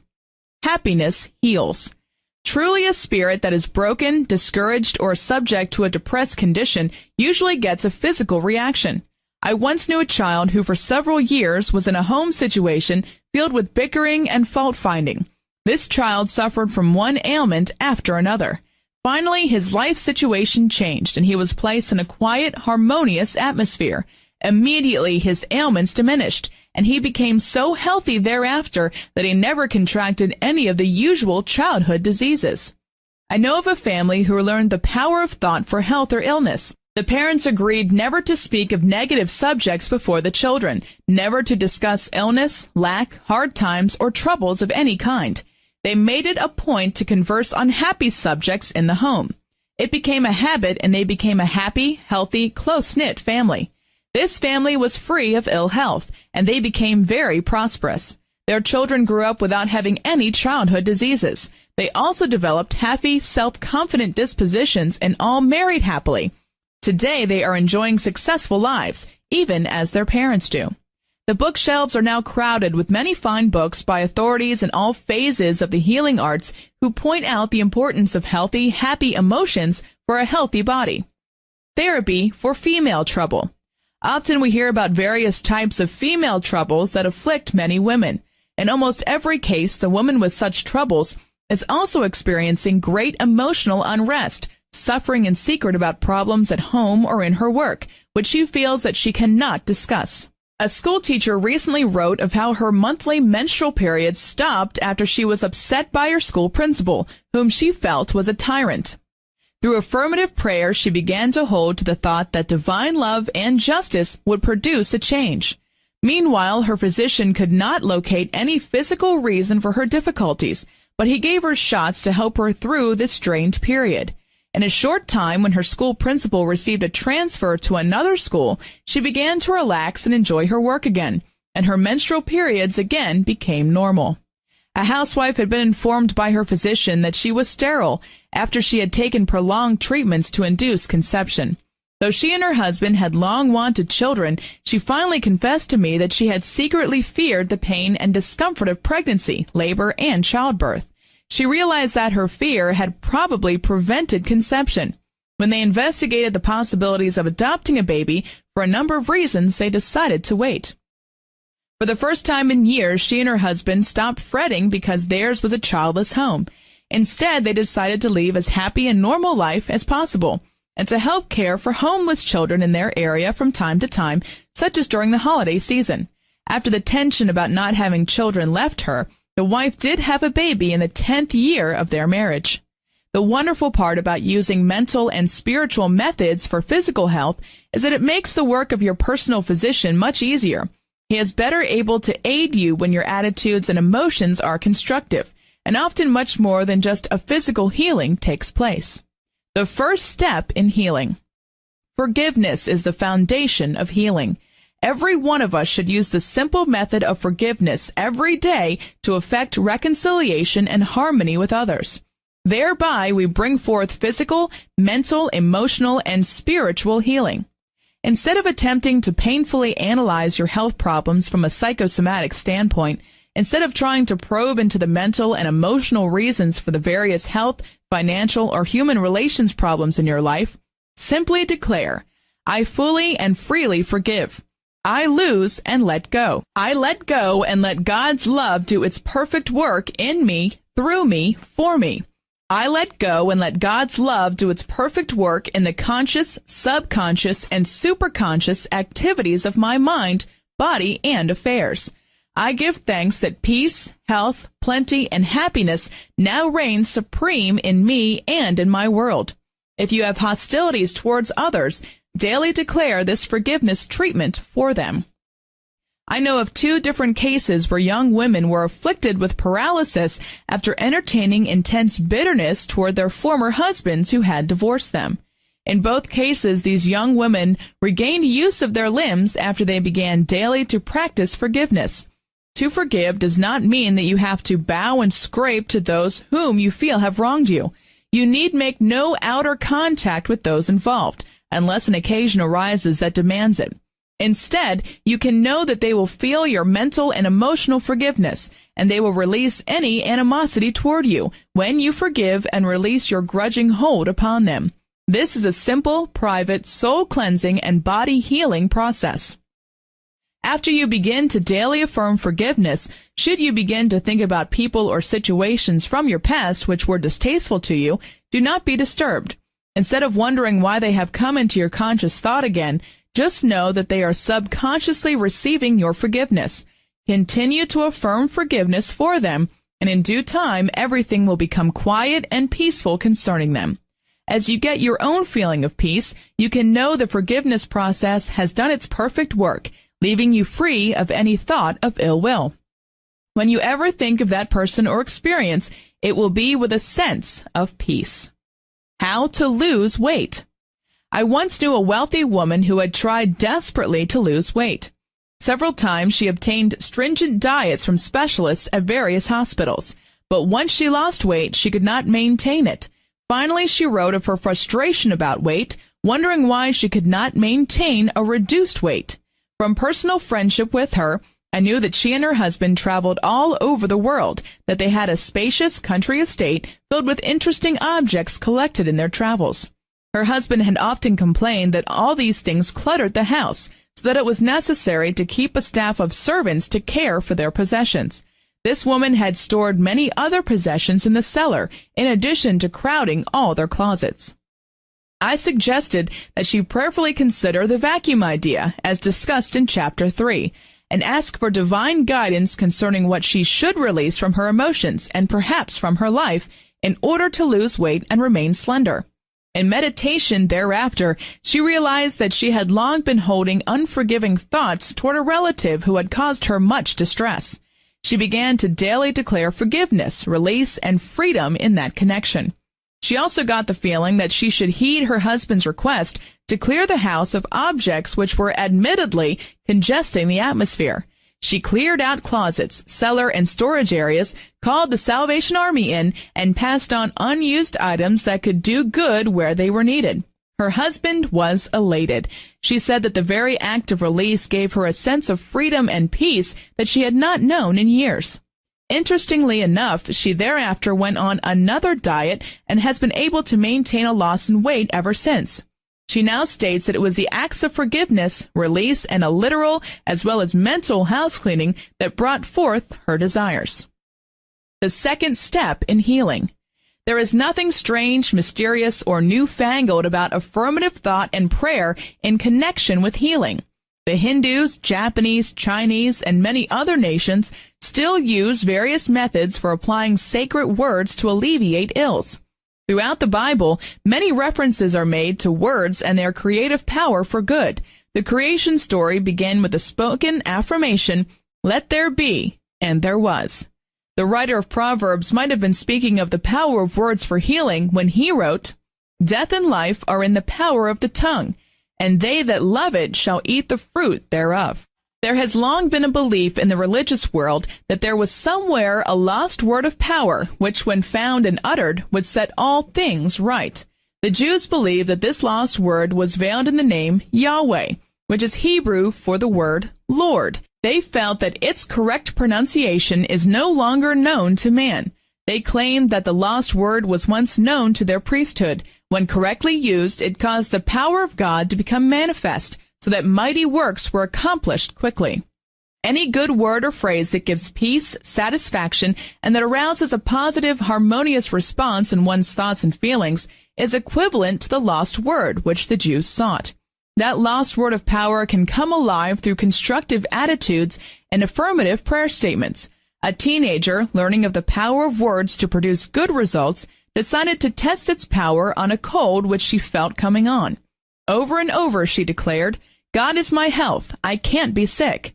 God is my strength, unfailing, quick." The cold never materialized. The Lord's Prayer has healing power. A woman once traveled a long distance to visit a noted spiritual healer concerning a chronic condition that had caused her much suffering. She was surprised upon coming into the healer's presence to be invited to join in praying over and over the Lord's Prayer. At the conclusion of their prayer session, the healer then told the woman to return to her home and to use the Lord's Prayer many times daily, explaining that it was the greatest healing prayer of all. Feeling a little skeptical of such a simple healing method, she followed instructions. In a few weeks, her ailment vanished, and it has not reappeared. A school teacher, hearing of the healing power of the Lord's Prayer, found occasion to prove it when she was pronounced ill with pneumonia. She sought healing through prescribed drugs, but the pneumonia persisted. One Friday, she was informed that there was no substitute teacher available to take her place on the following Monday, when she was scheduled to begin teaching a new, specialized course, for which people would be coming from near and far. It was then that she began affirming over and over the Lord's Prayer. As she persisted, by Sunday, the fever had vanished, and she was feeling stronger. As she continued declaring the Lord's Prayer, she was able to begin teaching as scheduled on Monday, and her strength returned quickly. The Lord's Prayer is a powerful healing treatment because it is basically a series of strong, powerful affirmative statements in which one claims the power, substance, guidance, and goodness of God. Affirmation is not only an ancient healing art, but also a modern scientific healing technique as well. Scientists now declare that the body, as well as the universe, is filled with innate intelligence. By taking a statement filled with good words and declaring it over and over, man gains conscious attention of the innate intelligence ever active in the subconscious functions of the body. As man continues to speak good words, that innate intelligence is stepped up in its power to respond with conscious as well as subconscious positive results. The body, including our physical affairs, is the obedient servant of the mind and is plastic to our thoughts and words. When our thoughts and words are uplifting, they are life-giving to our physical world. Griping can make you sick. Griping can make you sick, and negative words and feelings can cause all manner of disease. I once knew a secretary and housewife who was a constant griper. She disliked her mother-in-law, who was forced for economic reasons to live with her and her husband. She griped about this, about the weather, the world, especially about her boss. Griping was constant with her, and she repeatedly complained how bad she felt. She spent hundreds of dollars on medical treatments, on medicines, vitamins, and chiropractic treatments in an effort to be free of the aches and pains that plagued her.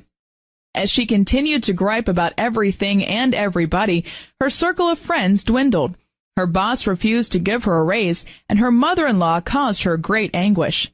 Griping made her sick and kept her that way. When she was offered the method of affirmative thought and prayer for healing, she scoffed at it, declaring it to be too simple to work. She continues to get a negative result through continued negative thought, a mental method that seems simple enough to work effectively for her. Your prayers for another's healing have power. Perhaps you know someone you would like to assist in solving a healing need, but you hesitate to mention it to them because you feel they might not agree. In that event, begin declaring affirmations for them or ask some prayer group or a trusted friend to join you in praying for them. A mother recently proved the power of this for her daughter, who is a successful public relations executive. Her daughter suffered a nervous breakdown after her marriage failed. Though she had received the best medical and psychiatric treatment, she still remained in a state of deep depression. The daughter long insisted that she had no interest in religion, and she had no faith in the power of prayer for healing. When nothing else seemed to bring healing, the mother asked a group which uses affirmative prayer to pray for her daughter. Within a few days, her daughter arose from bed for the first time in weeks. Soon she was back at work, though she continued with psychiatric treatments for a time. Soon she was feeling in command of her world again. She decided to accept a new job involving much more responsibility, in addition to her offering her several $1,000s more annual income. Only at this victorious point was this young woman informed by her mother that prayers had been offered for her healing. Realizing that they surely had led to the turning point in her condition, this young lady executive began using affirmative prayers for her continued health, success, and happiness, and for some of her business associates and friends as well, with great inner satisfaction. This book is filled with affirmative prayers and the results they have brought countless people in all walks of life, producing new peace, health, and plenty. Be sure, however, to restudy the chapter entitled The Prosperity Law of Command in connection with healing through affirmation. The third step in healing. Mentally picture yourself or the one who seeks healing as completely strong and well. As stated in the chapter, The Prosperity Law of Imaging, mental images make the conditions of our minds, bodies, and affairs, but it is up to us to deliberately make the mental image of our lives as we wish them to be. Otherwise, we get a distorted result from holding distorted pictures in the mind. Particularly is imaging powerful for healing. By forming pictures in your mind of the results you desire, and by holding to that mental picture, you are releasing your faith to go to work in a simple but supreme way to produce wondrous results. A housewife recently related how she used the imaging power of her mind to deliberately produce healing. She had suffered a severe knee infection, which after many weeks continued to be swollen, infected, and very painful. Unable to gain assurance from others as to its healing prospects, this woman decided to invoke her imaging power to regain the faith that healing was still possible. Every day she began sitting quietly for a time and directing her attention not to the swollen knee, but to the one that was healthy and whole. She would place her hand on the healthy knee, give thanks for the health of it, and get a strong mental picture of that knee before her mind.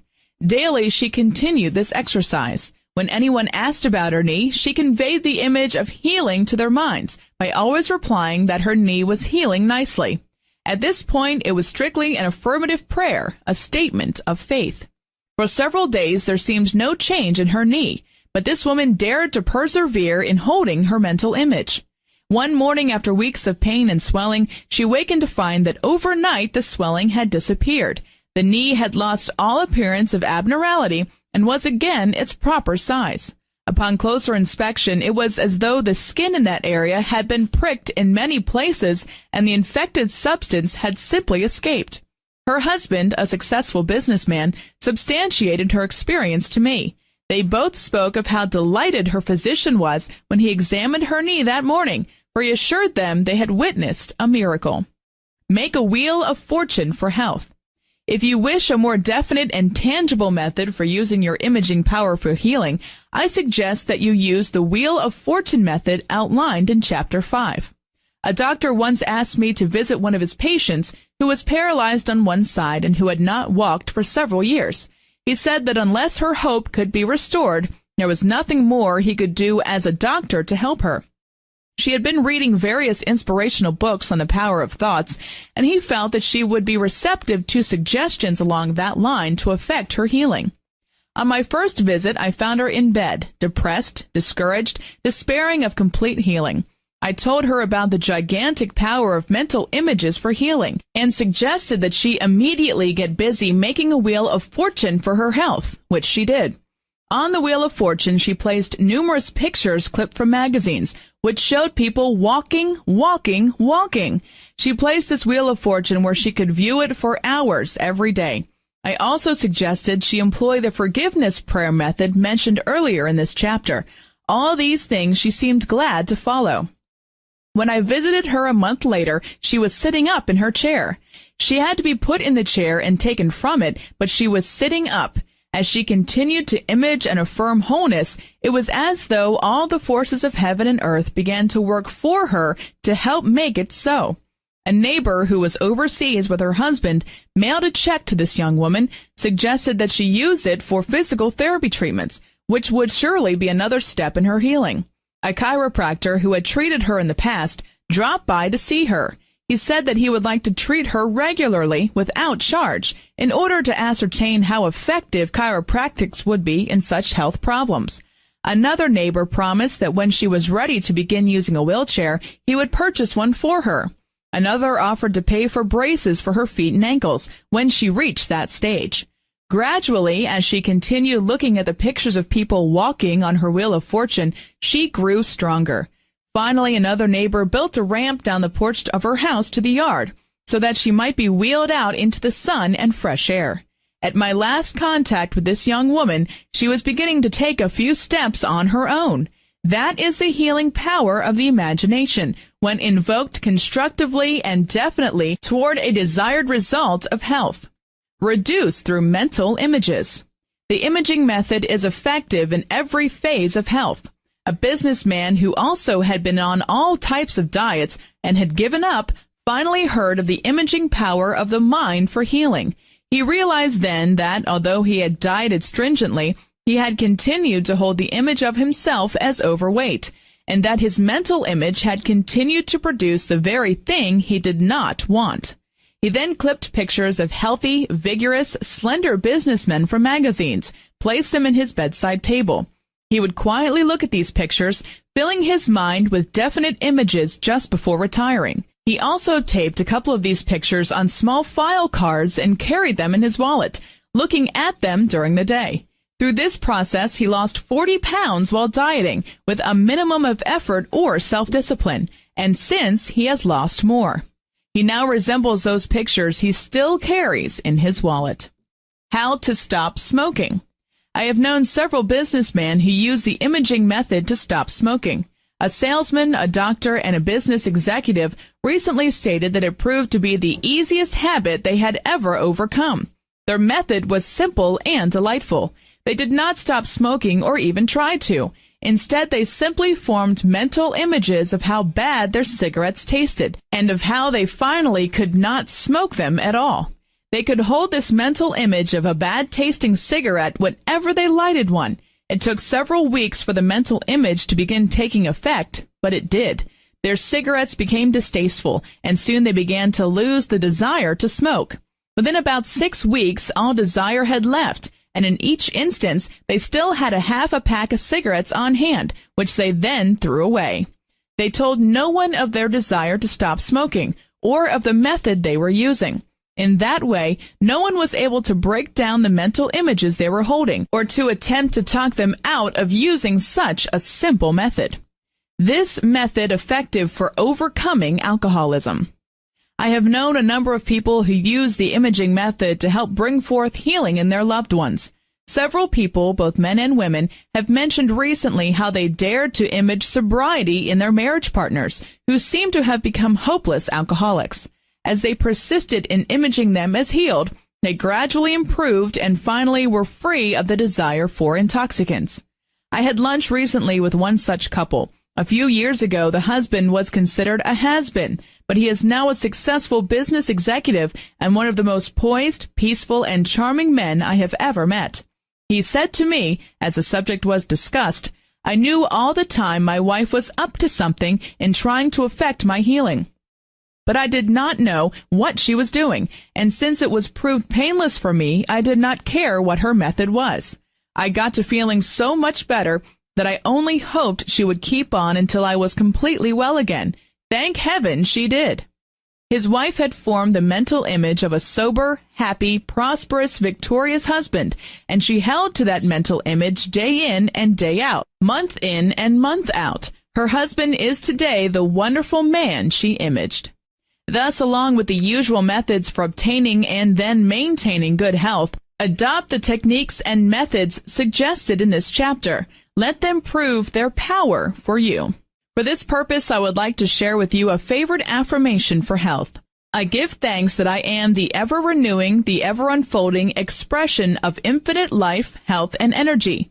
For wholeness in mind, body, and affairs, which is truly health personified, I suggest, I am the radiant child of God. My mind, body, and affairs now express His radiant perfection. Truly, as you adopt prosperous thinking for health, it can and shall be so, and your healing shall spring forth speedily.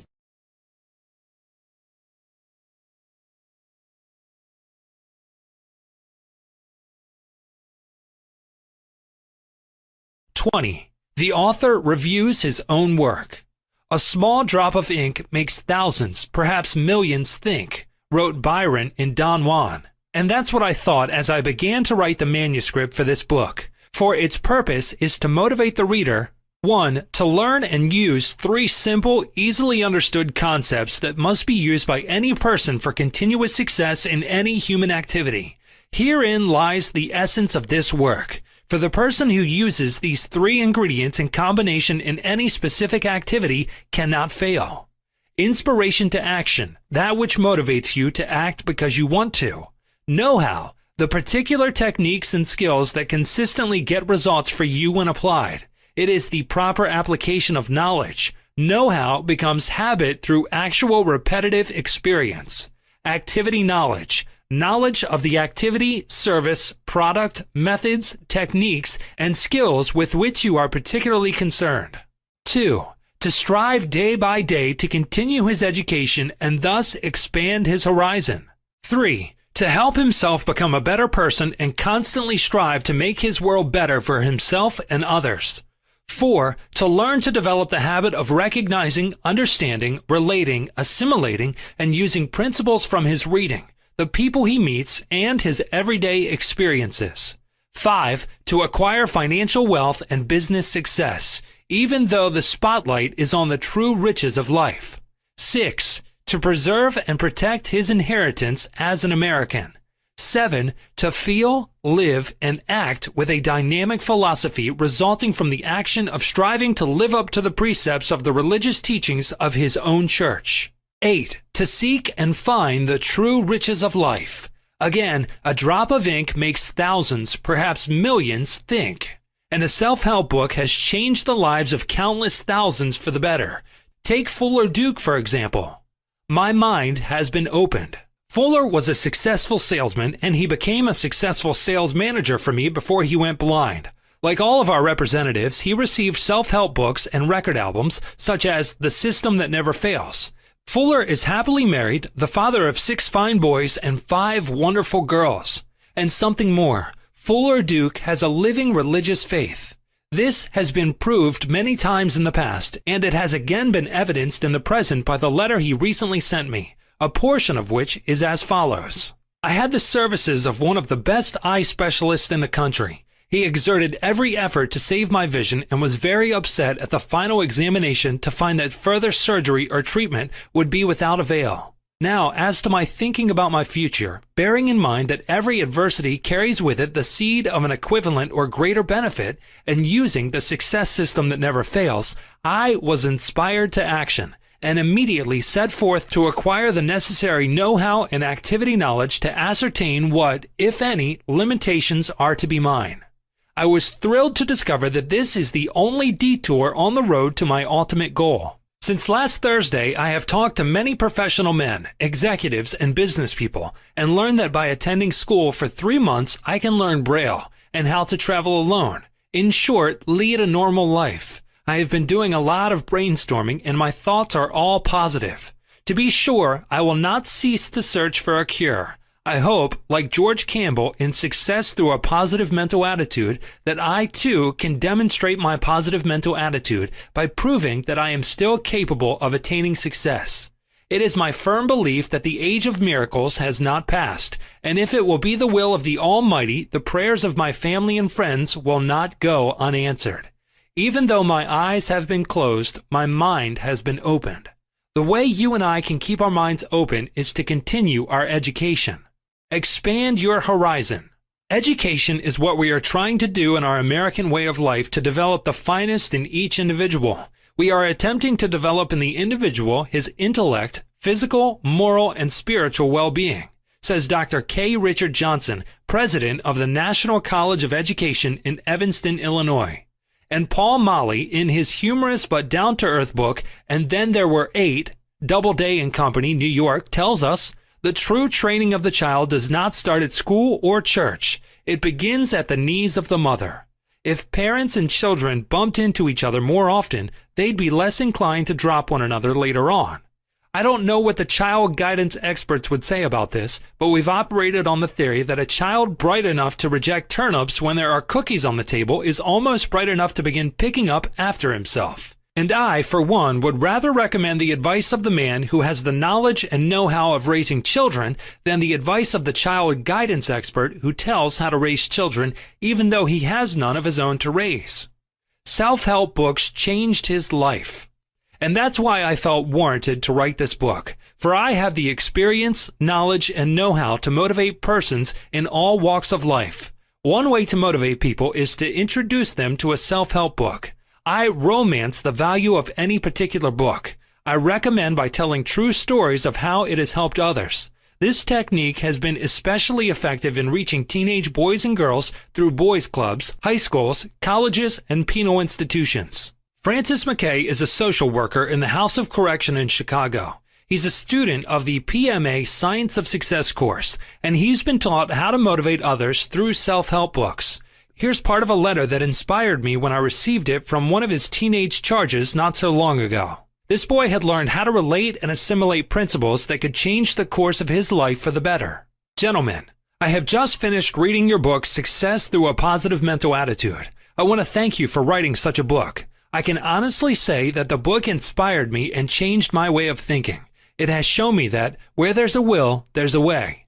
You see, I am 19 years of age, and the problem child and Charlie Ward that you mention in your book is myself, looking into a mirror and seeing them as they were. I also took pride in being recognized as #1 bad boy of the gang.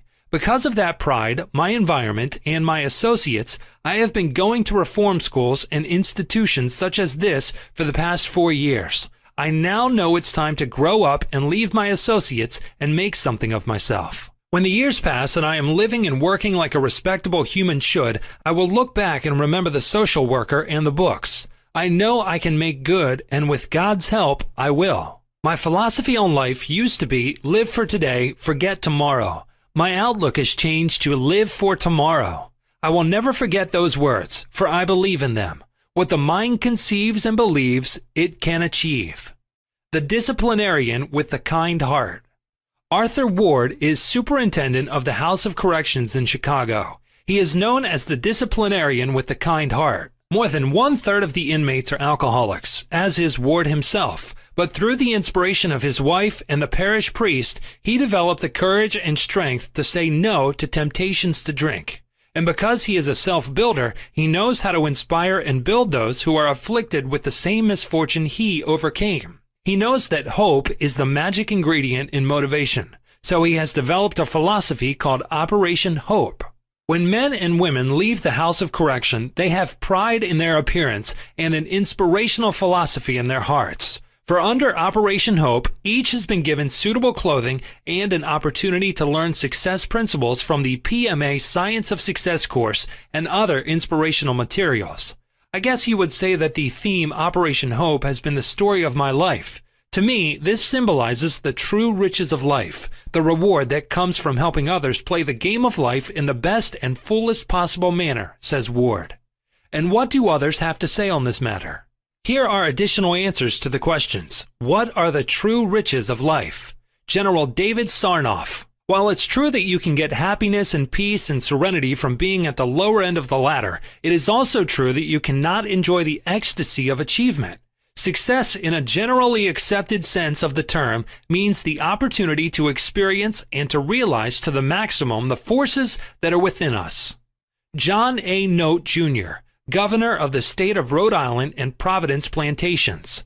It seems to me that the true riches are the spirit and are derived from good family life, inner strength that comes from one's faith purposely practiced, and the maintenance of high ideals in day-to-day personal conduct. Price Daniel, Governor of the state of Texas. Our success in life depends entirely upon what we do on this earth for our fellow man. This is the test which the Master says will be applied in the final days of judgment. In his words, inasmuch as ye have done it to these, the least of my brethren, ye have done it unto me. Sister Joan Margaret, Directress, St. Vincent's School for Handicapped Children, Port-au-Prince, Haiti.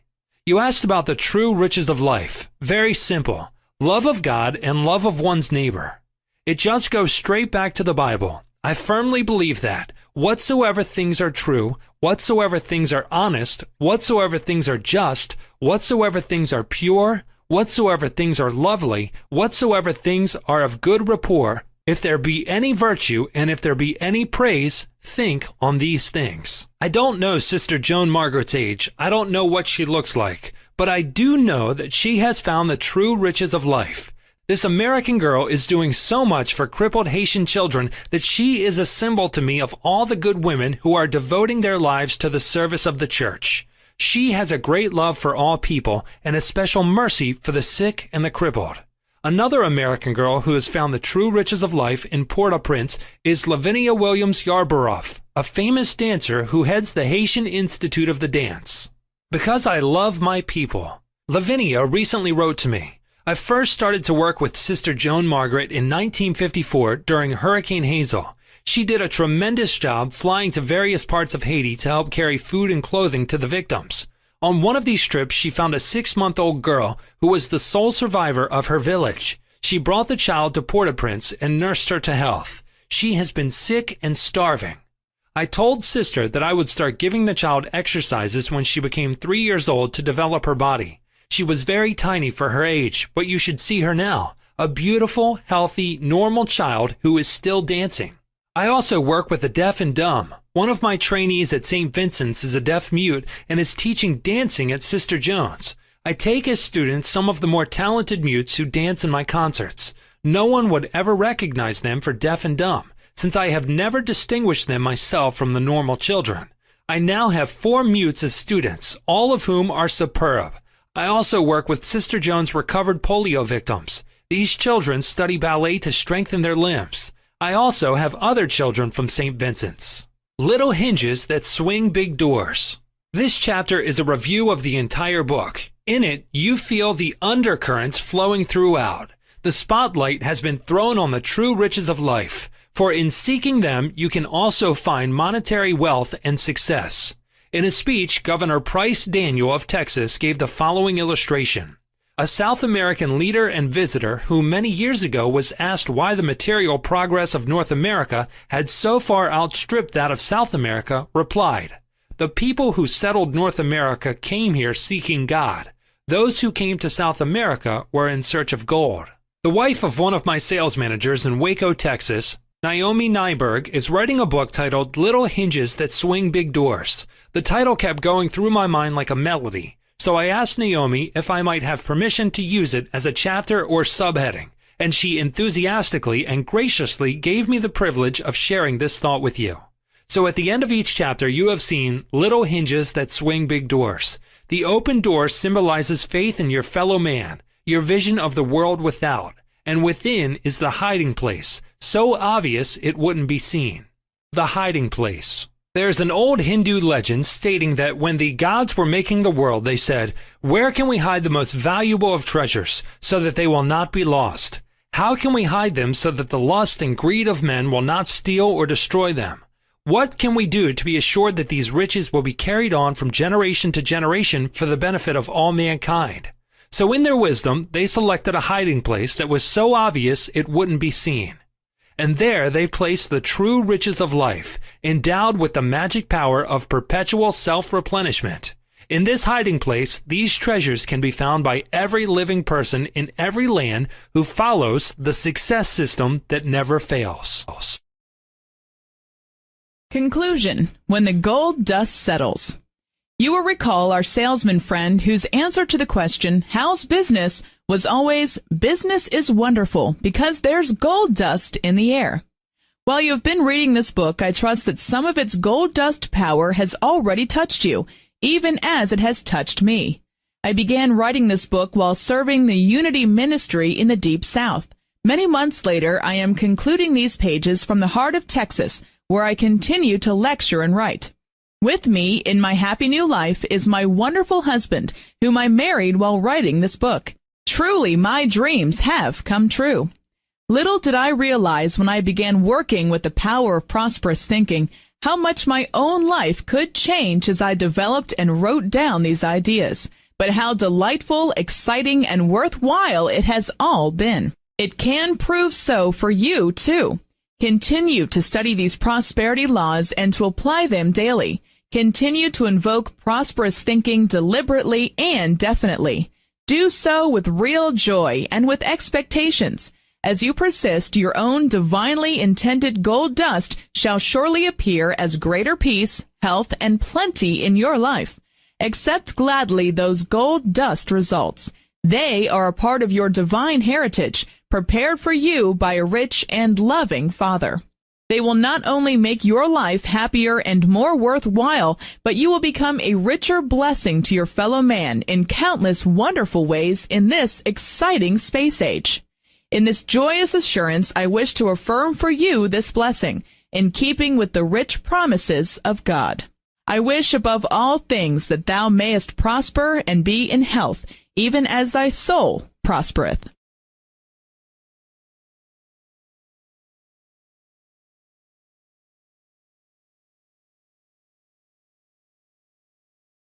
You've been listening to The Dynamic Laws of Prosperity, Forces That Bring Riches to You by Catherine Ponder. Copyright BN Publishing.